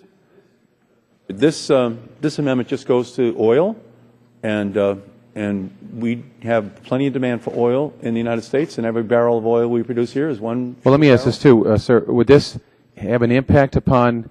One of the things we have is the ability to sell oil to other countries that. Otherwise, when you see what happens when Iran is saying that they were not going to sell oil to NATO countries or to European countries, to use that to manipulate support for Iran's nuclear program, would this prevent us from being able to sell oil to our friendly nations? Okay. If you gentlemen would yield? Yes. Okay, thank you. My amendment does not alter any of our treaty obligations. That is because the leases my amendment applied to represent just a small fraction of the oil produced in this country. No oil produced on private lands will be impacted by my amendment. No oil produced on pre-existing leases. But reclaiming my time, sir, it says here that all gas, that's gasoline, I'm assuming, gasoline, and crude oil produced under such leases, all means all. And it just seems to me that would... It's on the public lands, on new leases on public lands. I appreciate that, but that would prohibit us from selling any oil to any other countries if we saw it in best interests of national defense or economy or other purposes. Well, again, it doesn't alter any new treaty obligations. What we're saying is looking forward, given the catastrophic situation we're in right now with the oil prices. I appreciate it in the effort to move forward. Keep the oil that we have here. If the President wants to have a national security waiver, but it seems to me our national security is... Well, I'm going to reclaim my time in the effort to move forward, sir. I appreciate your comments on this. I read that this would prohibit us from doing that unless there was some other activity. So I'll yield my time back, or if someone else on our side... Dr. Murphy, if you would up here. Yes. Chairman Shimkus. Just for a minute to say that my friend protests this too much when he complains about OPEC and their ability to influence the world market. Last time I checked, Canada, the United States, we're not members of OPEC. So the whole argument is more supply for us versus what OPEC could do is a good thing. And I'll yield back to my colleague from Pennsylvania. I think the gentleman, I'll yield back to the chairman. Gentleman yields back. Other members wishing to speak? Ms. Eshu. Thank you, Mr. Chairman. I'd like to yield my time to Mr. Markey. And thank you. I thank the gentlelady. I'm only going to take 1 minute. And again, I just will say this. The amendment does not apply to private lands. It doesn't apply to any old public lands. That is where the leases are already in existence. But what it does say, and I agree with the gentleman, we should keep the Canadian and United States oil here in the United States. That is my goal from this amendment. Keep it here. We should try to gain energy independence here in this hemisphere. And all I'm saying is just keep it here. We're going to the public lands, after all. We're not going to private lands. We're saying to the American public, we want to lease this land to ExxonMobil. But in ExxonMobil's ads say, we want to provide domestic oil supply security in the United States. That's what their ad said. That's what Chevron's ad said. They all say the same thing. And all I'm saying is, and your language says domestic supply for transportation domestically. So all I'm saying is that there's kind of a Federal Trade Commission unfair and deceptive practices action that we can take against even the naming of the legislation and the ExxonMobil ads on TV. Gentlemen, yield. It's obvious that the goal that we both say we share is to keep the oil here and have Canada and the U.S. partner and sending a message to OPEC. And then when I say, okay, let's keep the oil here, we're told that, oh, that's a violation of the free market. Well, what's the point then? If the oil companies are left with making the decision as to whether or not they're going to sell the oil overseas, of course they're going to sell the oil overseas. They make $117 a barrel, not $92 a barrel if they sell it here. I would sell it overseas. If I could create the Marquis Upton Oil Company, believe me, I'd be wanting to sell all my oil for $117. We're looking for investors. Huh? As soon as we leave, that would be okay. Then we'll be bipartisan and we'll... Stock Act, we can't do that anymore. Does the... And in addition, on natural gas, to the gentleman from Pennsylvania, just so he knows, in the first 3 months of 2012, production of natural gas went up 9% in the United States, which is a good thing because it keeps driving prices down, which is the goal that we all have, low natural gas prices. And by the way, we're now talking about building a pipeline for natural gas into New England out of the Marcellus Shale, which is great for New England. We like it. Low-priced natural gas is reviving the domestic manufacturing industry of New England. We like it. We want low-priced natural gas. We don't want to export it, though. We don't want a pipeline to come to Boston and then put it on LNG tankers and send it overseas, the cheap natural gas. We want it here for American. We want to make it. We want to drill for it here in America and then make it here and make products here in America with it. That's what we want. And that's the essence of the amendment. It's a Make It in America amendment. It's a drill for it here, make it here. Otherwise, drill, baby, drill is kind of just a kind of a made-up mantra that really is export, baby, export. And all I'm trying to do is just get to the heart of it to keep it here. Our national security is at stake. I thank the gentleman for the extra time, and I yield back. Gentlelady yields back her time. Any other members wishing to speak? Seeing none, the amendment occurred, or the vote occurs on the Marquis Amendment. All those in favor will say aye. Aye. Those opposed say no. No. Noes appear to have it. Noes have it. And the amendment May I have agreed to. Roll call is requested. Clerk will call. Mr. Barton. Mr. Stearns. Mr. Whitfield. Mr. Whitfield votes no. Mr. Shimkiss. Mr. Shimkiss votes no. Mr. Pitts. Mr. Pitts votes no. Mrs. Bonomack. Mrs. Bonomack votes no. Mr. Walden. Mr. Walden votes no. Mr. Terry. Mr. Terry votes no. Mr. Rogers. Mrs. Myrick. Mrs. Myrick votes no. Mr. Sullivan. Mr. Sullivan votes no. Mr. Murphy. Mr. Murphy votes no. Mr. Burgess. Mrs. Blackburn. Mrs. Blackburn votes no. Mr. Bilbray. Mr. Bilbray votes no. Mr. Bass. Mr. Bass votes no. Mr. Gingrey. Mr. Scalise. Mr. Scalise votes no. Mr. Latta. Mr. Latta votes no. Mrs. McMorris votes no. Mr. Lance. Mr. Lance votes no. Mr. Cassidy. Mr. Cassidy votes no. Mr. Guthrie. Mr. Guthrie votes no. Mr. Olson.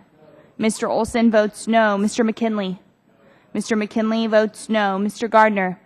Mr. Gardner votes no. Mr. Pompeo. Mr. Pompeo votes no. Mr. Kinzinger. Mr. Kinzinger votes no. Mr. Griffith. Mr. Griffith votes no. Mr. Waxman. Mr. Dingle. Mr. Markey. Mr. Markey votes aye. Mr. Towns. Mr. Pallone. Mr. Pallone votes aye. Mr. Rush. Ms. Eshoo. Ms. Eshoo votes aye. Mr. Engel. Mr. Engel votes aye. Mr. Green. Mr. Green votes no. Ms. Daggett. Ms. Daggett votes no. Mrs. Capps. Mrs. Capps votes no. Mr. Doyle. Ms. Schakowsky. Ms. Schakowsky votes aye. Mr. Gonzalez. Ms. Baldwin. Mr. Ross. Mr. Ross votes no. Mr. Matheson. Mr. Butterfield. Mr. Butterfield votes aye. Mr. Barrow. Mr. Barrow votes aye. Ms. Matsui. Ms. Matsui votes aye. Mrs. Christensen. Mrs. Christensen.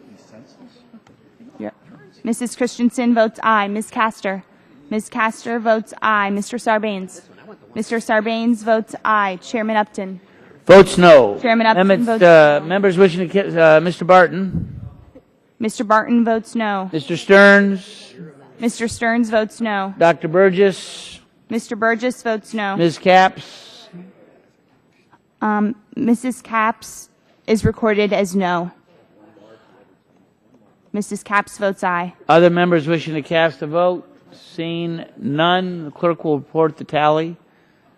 Just want to say that as the clerk is adding that up, it's my understanding we have 3 amendments remaining, and we are going to try to get a unanimous consent that no more than 5 minutes on each side for each amendment, and maybe it can be less. He said he has good material. Does that mean he's singing? That means he's going to sing again, right? Five, so 2.5 minutes on either side. 3, 4, and now I'll be. Mr. Chairman, on that vote, we had 12 ayes, 33 nays. 12 ayes, 33 nays. The amendment is not agreed to. Are there other amendments to the bill? Gentleman from Massachusetts. Can we roll? Can I get an agreement? Mr. Waxman's not here. Can we roll the 3 votes at the end? Roll the last 3 votes. Does anyone have objection to rolling the votes so it'll be 1? It'll be 4 recorded votes, 3 amendments plus final. So we'll do that without objection. So what? Gentleman from Massachusetts has amendment at the desk. The clerk will report the title. Which number, sir? Number 111.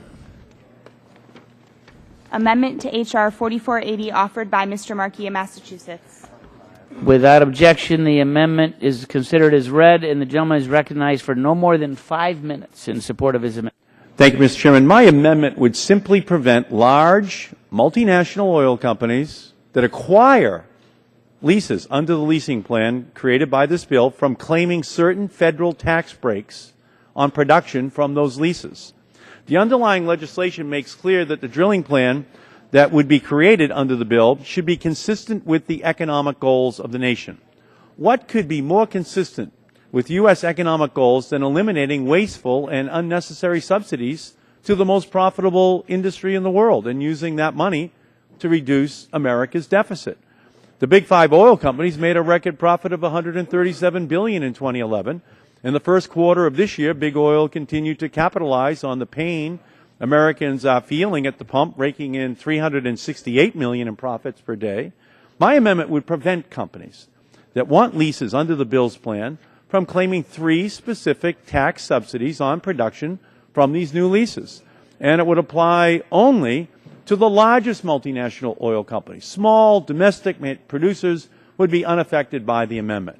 My Republican friends say that big oil doesn't get taxpayer subsidies. They say that oil companies simply get the tax breaks that every other corporation operating in this country is entitled to. Of course, it's difficult to imagine what other industries are interested in claiming the Section 263C tax deduction for intangible drilling costs. This subsidy allows oil producers to deduct business costs like fuel, repairs, and drilling supplies. But rather than taking these deductions over the life of an investment, as occurs in most industries, oil companies can claim them all in the first year. Now, that is a great deal. That's a great deal for the multinational oil companies. And then there is the Section 193 tax deduction for tertiary well injectants. What is a tertiary injectant, you ask? Well, it is a fluid, gas, or other chemical that is pumped into oil and gas reservoirs in order to increase the amount of oil that can be extracted from the well. It's difficult to imagine manufacturing or software or biotech companies needing to deduct their tertiary injectant expenses. The same goes for Section 613 tax deduction for percentage depletion of oil and gas wells. It's not called the Section 613 deduction for depleted pens, pencils, and printing paper. This tax break is explicitly targeted to support oil companies. When oil companies claim they pay some of the highest effective tax rates in the world, they're including taxes paid to foreign governments and deferred taxes that are owed to the U.S. government but haven't actually been paid. In reality, big oil companies pay a lower effective U.S. tax rate than average Americans. While the typical American household pays a 20% effective tax rate, Chevron in 2011 paid a 19% effective rate on U.S. earnings. ConocoPhillips, 18%. ExxonMobil, 13%. That's even 1% lower than Mitt Romney's effective tax rate of 14%. Under this bill, oil companies will be undeterred in emptying consumers' pockets when they pull up to the pump. But by adopting my amendment, at least we'll prevent oil companies from drilling into Americans' pocketbooks a second time through the tax code. The Joint Committee on Taxation estimates that repealing the 3 subsidies in my amendment for all oil and gas production would save U.S. taxpayers more than $25 billion over the next decade. That's money that we could put towards reducing the deficit right now. And I desperately want to reduce the federal deficit. So let's do something for regular Americans who are so concerned about the national debt and the federal deficit in this bill. Let's adopt the Markey Amendment, reduce the federal deficit. It's the one thing we should be able to do here this afternoon. I yield back the balance of my time. Gentleman yields back. Gentleman from Colorado is recognized. Thank you, Mr. Chairman. In arguing for the last amendment that he offered, our colleague stated that we want low-priced natural gas. The effect of this amendment will be to increase the price of energy.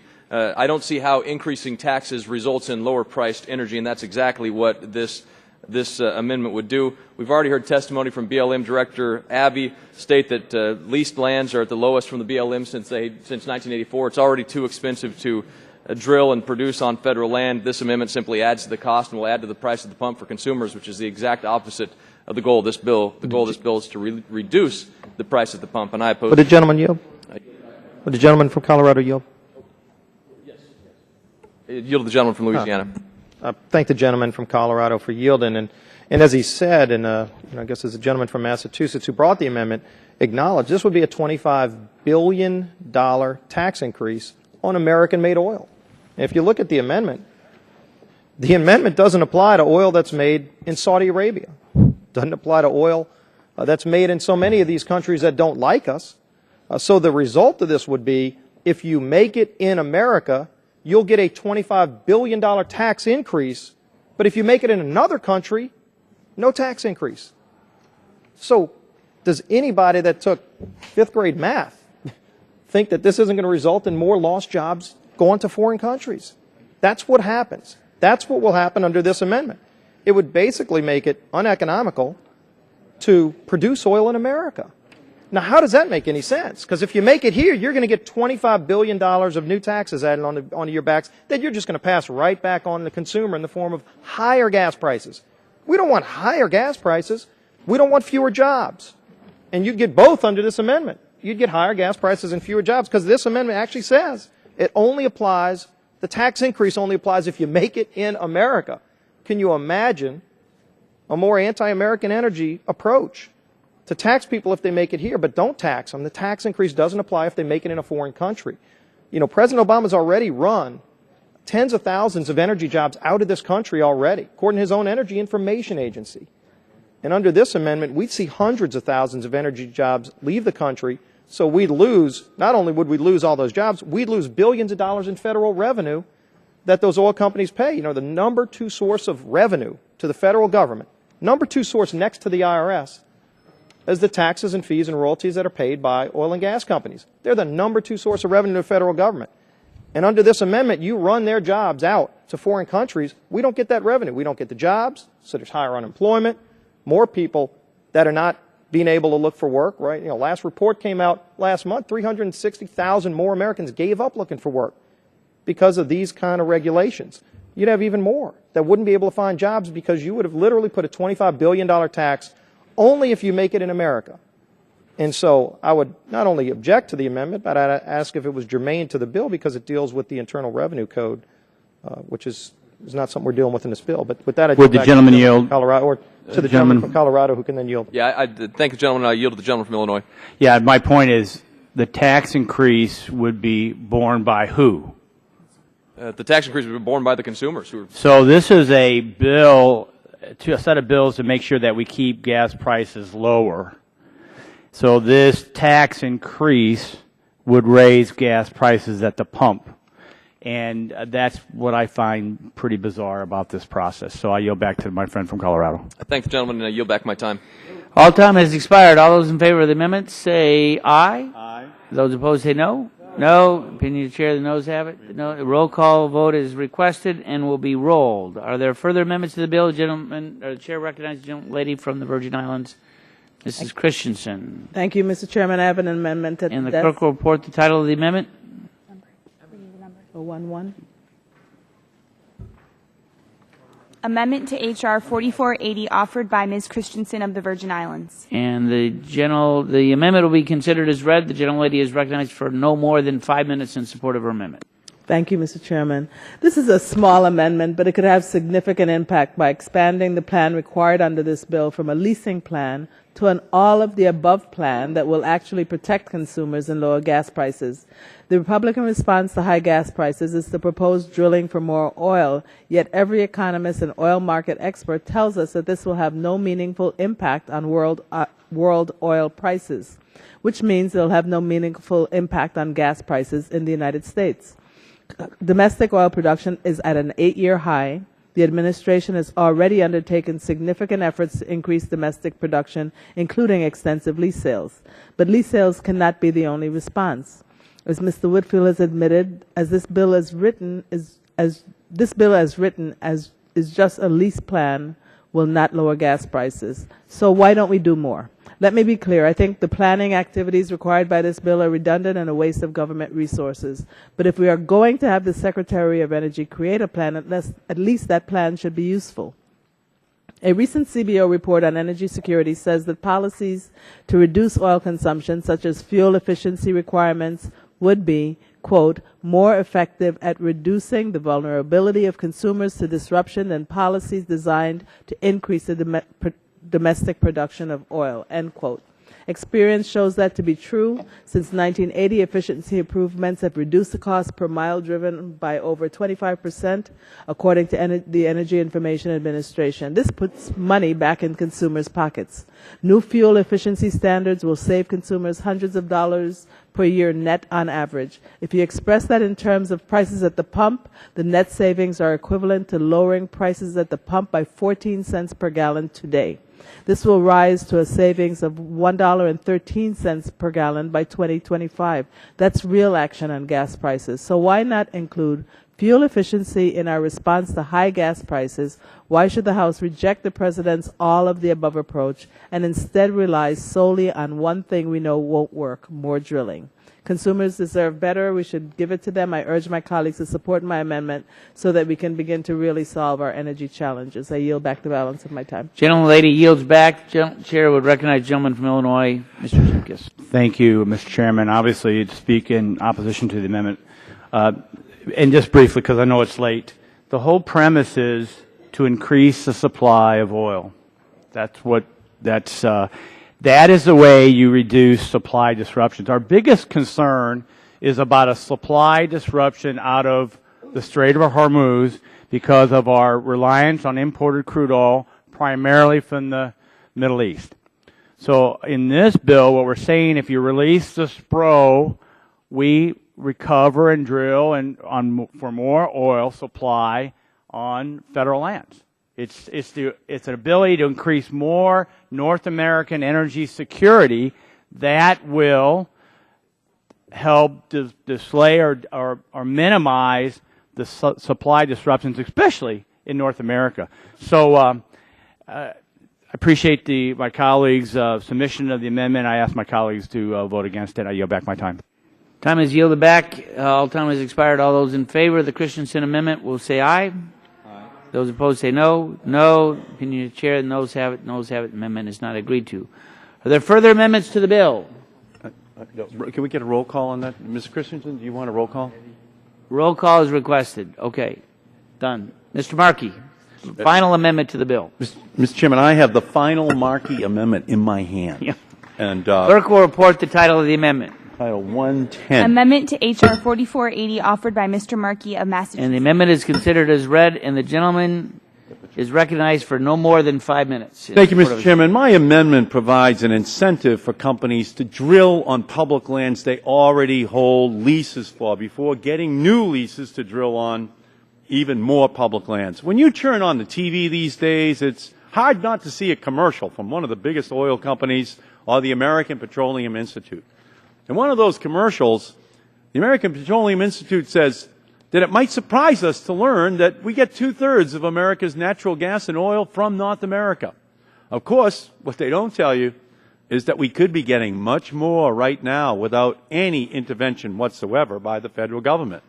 Maybe it would also surprise the American people to learn that oil companies are not drilling on more than 2/3 of the taxpayer-owned land that they already hold leases for. That's right.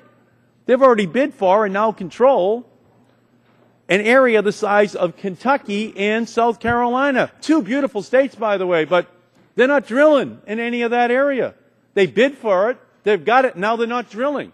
Now, why don't they drill? Well, let's be honest. They don't drill because they don't think they're getting enough money for a barrel of oil right now. So they just let it sit there. They got to pay like $1 a year per acre to hold on to it. But that's 2/3 of all of the leases they have. They're not even drilling on it. And you know what they're asking us to do? Get them more leases. So I have a suggestion for how to tell those people the whole story about the millions of acres that oil companies are allowing to sit idle, completely idle. And I think the Fox network should create a new reality TV show for the oil companies holding all of these idle wells. And it would be called American Idle, IDLE. Every week, the oil companies can come and sing their sad tune about needing more taxpayer-owned land to drill, even as the leases they have left to languish for years at a time. Those lease blocks, they don't even touch them. 2/3 of all the leases. Did Glenn Campbell come back? Glenn Campbell could sing this song, and he'd sing. ExxonMobil and BP could sing songs, you know, and it'd be like not taking care of business or sitting on the block in the bay, you know, doing nothing. The refrain, of course, in the background would be wasting time, wasting time. That would be, you know, the oil companies, Chevron and BP in the background. And Simon Cowell could come back to the show he created so he could mock them for their subpar performance as prices rise and the American people try in vain to vote them all out. Of course, in typical fashion for the oil industry, they'd still demand to be advanced to the next round of leasing. All right, we're not drilling on 2/3 of all the leases we have that on public land, but give us some more. You know, and of course, Fox fits, this new show would fit right into the Republican Congress because, you know, that's the way we do business here. Now, an easier solution would be pass my amendment. And I hope we can reach some kind of harmony between the interests of taxpayers and the responsibility of oil companies here, because the underlying bill requires each federal agency to abide by any leasing plan the Department of Energy creates for lands it manages. My amendment says this, that if there's no oil and gas production occurring on more than half of the existing leases under the federal agency's jurisdiction, then the Department of Energy plans to lease even more of that agency's lands will not be mandated under this bill. So American Idle just has to be renamed American Half Idle in order to allow new leases under a federal agency's jurisdiction to be eligible. Just half of the leases need to be producing in order to get more leases. Now that sounds fair, doesn't it? That the oil companies have to do a little work. They just can't buy the oil producing lands in ocean areas and then sit on it for 5 years, 10 years? That doesn't sound right to the American people. They sound urgent to drill on the TV commercials, and yet 2/3 of it they're just sitting on. Let's make the oil companies use the vast areas they have before giving away our public lands, because otherwise, you know, those blocks of leases, they're just going to sit there, and the oil companies will just keep singing their old song. And that song goes something like this. Sitting in the morning sun, I'll be waiting when the evenings come, watching the cash roll in as their earnings hit new highs again. The oil companies in the background, you can hear them. I'm sitting on a block in the bay, got a lease I won't give away. Oh, I'm just sitting on a block in the bay, wasting time.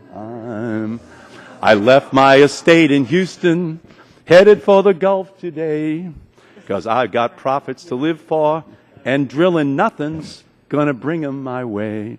So I'm just going to sit on the block in the bay, making profits every day. Oh, I'm just sitting on a block in the bay, wasting time. Vote aye on the American. Get the oil industry back to work. Get those rigs out there drilling. The Democrats want them to start drilling. Drill, baby, drill. Vote yes for the Markey amendment. Mr. Chairman. I know, he shouldn't have used the word Houston. He just lost your vote. I should have brought my dog Sammy Mr. down. Chairman, he didn't have my vote anyway, but I've listened to Otis Redding my whole life, and Congressman Markey is not Otis Redding. Yeah. My dog can sing better, and I'll bring her down soon. Who's speaking on our side on this? Mr. Gardner? Thank you, Mr. Chairman, and I have no idea how to follow that, so I'm not even going to try. Other than to say that I oppose the amendment and urge my colleagues to vote against it as well. Again, just look at some of the legislation we've had before this. Too bad I can't. We've had people testify that said it's taken 6 years for them to get a permit from the EPA. Under your plan, even though it's government delay that's caused it, they would lose their lease. These people aren't leasing, paying money, trying to explore just for kicks and giggles. They're not doing it to hog it all up. They're doing it because it's necessary as part of their business plan to provide energy for this country, which will indeed lower the price of gas at the pump. As the law already states, a company must use it or lose it as it is today. There are no simple plots of land out there with a big X on it that says drill here for 50 million barrels of oil. It's not that easy. As simple as people might like it to be, the fact is this is a business operation that has to have leases in order to explore, to find the resources, the monetary resources to meet the cost of exploration. In fact, in Utah alone, there's an area in Utah, I believe it's in Mr. Matheson's district, where it took 4 years to get a permit. Under this plan, you're saying government delays will result in the loss of lease simply because the government delayed. Again, this is just an amendment that is in search of, I guess, the attempt to try to end production on federal land. And as somebody who has a great deal of federal land in my state, I hope that we would defeat this amendment and move forward with American energy production and do so in a way that doesn't put America at a disadvantage. And I would ask for a no vote. Yield back my time. All time has expired. All those in favor of the amendment will say aye. Aye. Those opposed say no. No. In the opinion of the chair, no. Roll call is requested. Roll call is requested. At this point, are there further amendments to the bill? Seen none. The votes will occur on these. We'll have 4 recorded votes. There'll be first amendment will be the Markey 111 amendment, the Christensen 011 amendment, the Markey 110 amendment, and then the bill as amended. 4 recorded votes. The clerk will call the roll on the Markey 111 amendment. Mr. Barton. Mr. Barton votes no. Mr. Stearns. Mr. Whitfield. Mr. Whitfield votes no. Mr. Shimkiss. Mr. Shimkiss votes no. Mr. Pitts. Mr. Pitts votes no. Mrs. Bonamack. Mrs. Bonamack votes no. Mr. Walden. Mr. Walden votes no. Mr. Terry. Mr. Rogers. Mrs. Myrick. Mrs. Myrick votes no. Mr. Sullivan. Mr. Sullivan votes no. Mr. Murphy. Mr. Burgess. Mr. Burgess votes no. Mrs. Blackburn. Mrs. Blackburn votes no. Mr. Bilbray. Mr. Bilbray votes no. Mr. Bass. Mr. Bass votes no. Mr. Gingrey. Mr. Scalise. Mr. Scalise votes no. Mr. Latta. Mr. Latta votes no. Mrs. McMorris Rogers. Mr. Harper. Mr. Harper votes no. Mr. Lance. Mr. Lance votes no. Mr. Cassidy. Mr. Cassidy votes no. Mr. Guthrie. Mr. Guthrie votes no. Mr. Olson. Mr. Olson votes no. Mr. McKinley. Mr. McKinley votes no. Mr. Gardner. Mr. Gardner votes no. Mr. Pompeo. Mr. Pompeo votes no. Mr. Kinzinger. Mr. Kinzinger votes no. Mr. Griffith. Mr. Griffith votes no. Mr. Waxman. Mr. Dingle. Mr. Markey. Mr. Markey votes aye. Mr. Towns. Mr. Pallone. Mr. Pallone votes aye. Mr. Rush. Ms. Eshoo. Ms. Eshoo votes aye. Mr. Engel. Mr. Engel votes aye. Mr. Green. Mr. Green votes no. Ms. DeGette. Ms. DeGette votes aye. Mrs. Capps. Mrs. Capps votes aye. Mr. Doyle.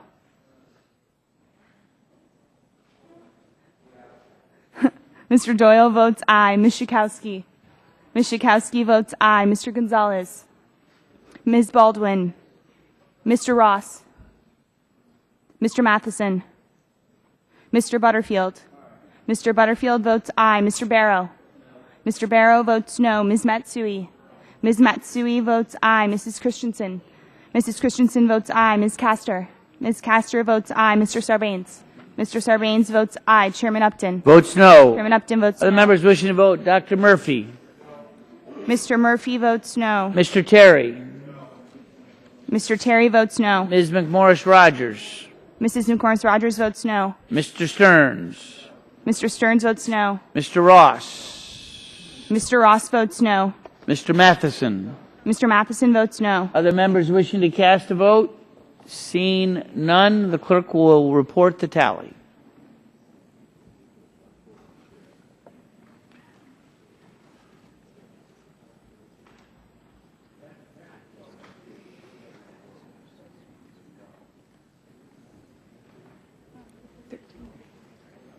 Mr. Chairman, on that vote, there were 13 ayes, 33 nays. 13 ayes, 33 nays. The amendment is not agreed to. The clerk will now call the roll on the Christensen 011 amendment. Mr. Barton. Mr. Barton votes no. Mr. Stearns. Mr. Stearns votes no. Mr. Whitfield. Mr. Whitfield votes no. Mr. Shimkus. Mr. Shimkus votes no. Mr. Pitts. Mr. Pitts votes no. Mrs. Bonamack. Mrs. Bonamack votes no. Mr. Walden. Mr. Walden votes no. Mr. Terry. Mr. Terry votes no. Mr. Rogers. Mrs. Myrick. Mrs. Myrick votes no. Mr. Sullivan. Mr. Sullivan votes no. Mr. Murphy. Mr. Murphy votes no. Mr. Burgess. Mr. Burgess votes no. Mrs. Blackburn. Mrs. Blackburn votes no. Mr. Bilbray. Mr. Bilbray votes no. Mr. Bass. Mr. Bass votes no. Mr. Gingrey. Mr. Scalise. Mr. Scalise votes no. Mr. Latta. Mr. Latta votes no. Mrs. McMorris Rogers. Mrs. McMorris Rogers votes no. Mr. Harper. Mr. Harper votes no. Mr. Lance. Mr. Lance votes no. Mr. Cassidy. Mr. Cassidy votes no. Mr. Guthrie. Mr. Guthrie votes no. Mr. Olson. Mr. Olson votes no. Mr. McKinley. Mr. McKinley votes no. Mr. Gardner. Mr. Gardner votes no. Mr. Pompeo. Mr. Pompeo votes no. Mr. Kinzinger. Mr. Kinzinger votes no. Mr. Griffith. Mr. Griffith votes no. Mr. Waxman. Mr. Waxman votes aye. Mr. Dingle. Mr. Markey. Mr. Markey votes aye. Mr. Towns. Mr. Pallone. Mr. Pallone votes aye. Mr. Rush. Ms. Eshoo. Ms. Eshoo votes aye. Mr. Engel. Mr. Engel votes aye. Mr. Green. Ms. DeGette. Ms. DeGette votes aye. Mrs. Capps. Mrs. Capps votes aye. Mr. Doyle. Mr. Doyle votes aye. Ms. Schakowsky. Ms. Schakowsky votes aye. Mr. Gonzalez. Ms. Baldwin. Mr. Ross. Mr. Ross votes no. Mr. Matheson. Mr. Matheson votes no. Mr. Butterfield. Mr. Butterfield votes aye. Mr. Barrow. Mr. Barrow votes aye. Ms. Matsui.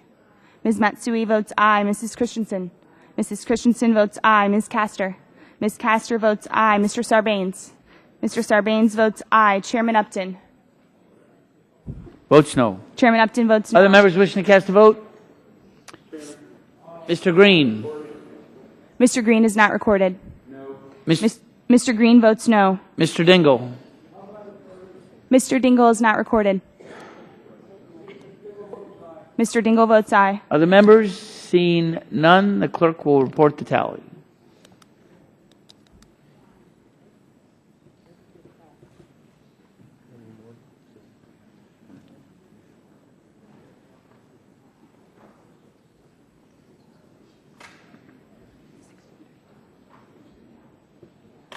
Mr. Chairman, on that vote, there were 16 ayes, 32 nays. 16 ayes, 32 nays. The amendment is not agreed to. The final amendment vote will be the Markey 110 amendment, and the clerk will call the roll. The amendment on Christensen was not agreed to.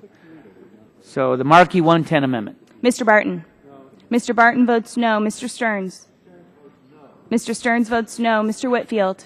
Mr. Whitfield votes no. Mr. Shimkus. Mr. Shimkus votes no. Mr. Pitts. Mr. Pitts votes no. Mrs. Bonamack. Mrs. Bonamack votes no. Mr. Walden. Mr. Walden votes no. Mr. Terry. Mr. Terry votes no. Mr. Rogers. Mrs. Myrick. Mrs. Myrick votes no. Mr. Sullivan. Mr. Sullivan votes no. Mr. Murphy.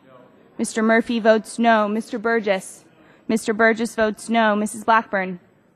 Mrs. Blackburn votes no. Mr. Bilbray. Mr. Bilbray votes no. Mr. Bass. Mr. Bass votes no. Mr. Gingrey.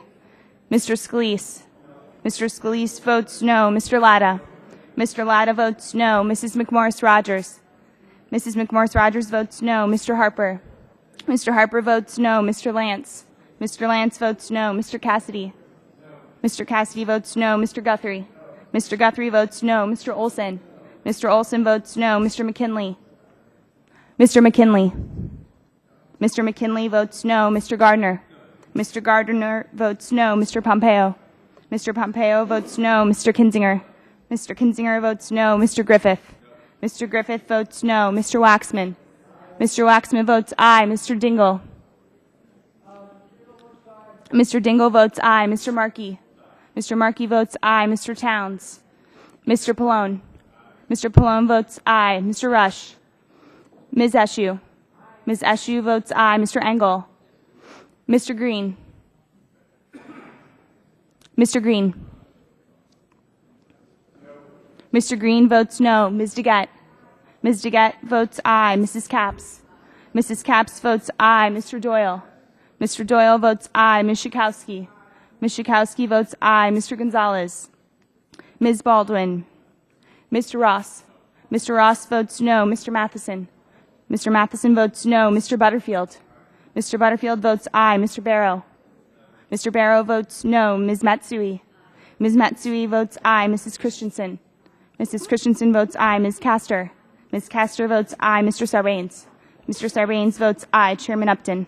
Votes no. Chairman Upton votes no. Other members wishing to cast a vote? Seeing none, the clerk will report the tally.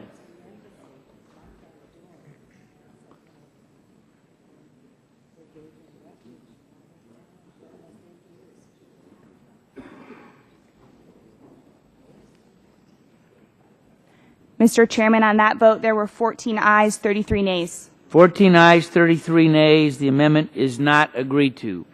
The question now occurs on favorably reporting H.R. 4480 as amended to the House. All those in favor will say aye. Aye. Those opposed say no. No. The ayes appear to have it. Roll call is requested. The clerk will call the roll. Mr. Barton. Mr. Barton votes aye. Mr. Stearns. Mr. Stearns votes aye. Mr. Whitfield. Mr. Whitfield votes aye. Mr. Shimkiss. Mr. Shimkiss votes aye. Mr. Pitts. Mr. Pitts votes aye. Mrs. Bonamack. Mrs. Bonamack votes aye. Mr. Walden. Mr. Walden votes aye. Mr. Terry. Mr. Terry votes aye. Mr. Rogers. Mrs. Myrick. Mrs. Myrick votes aye. Mr. Sullivan. Mr. Sullivan votes aye. Mr. Murphy.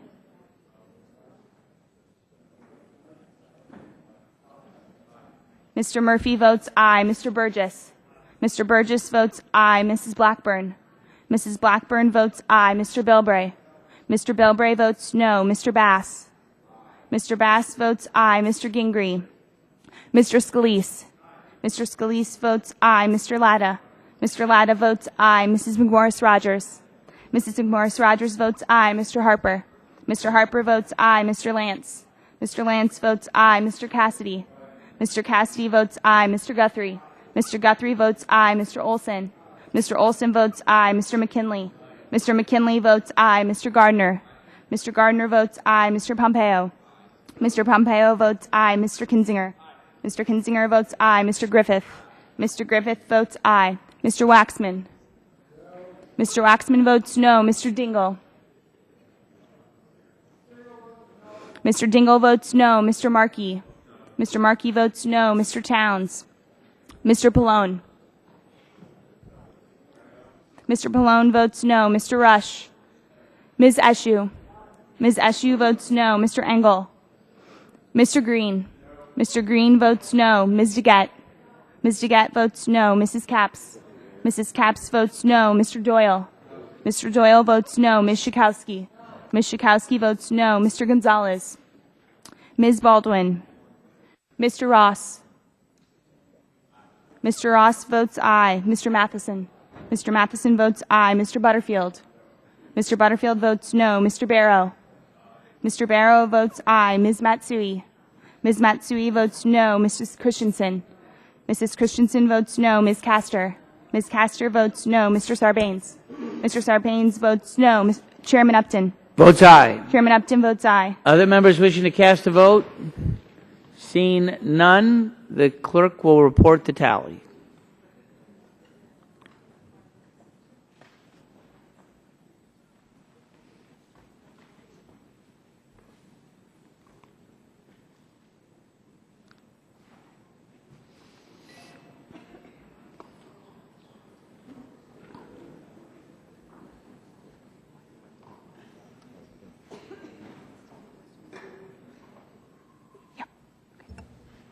Mr. Chairman, on that vote, there were 31 ayes, 16 nays. Mr. Chairman. Let me just, with the 31 ayes, 16 nays, the bill as amended is favorably reported and passed. Without objection, staff is authorized to make technical and conforming changes to the bills, plural, approved by the committee today, H.R. 4471, H.R. 4480, so ordered.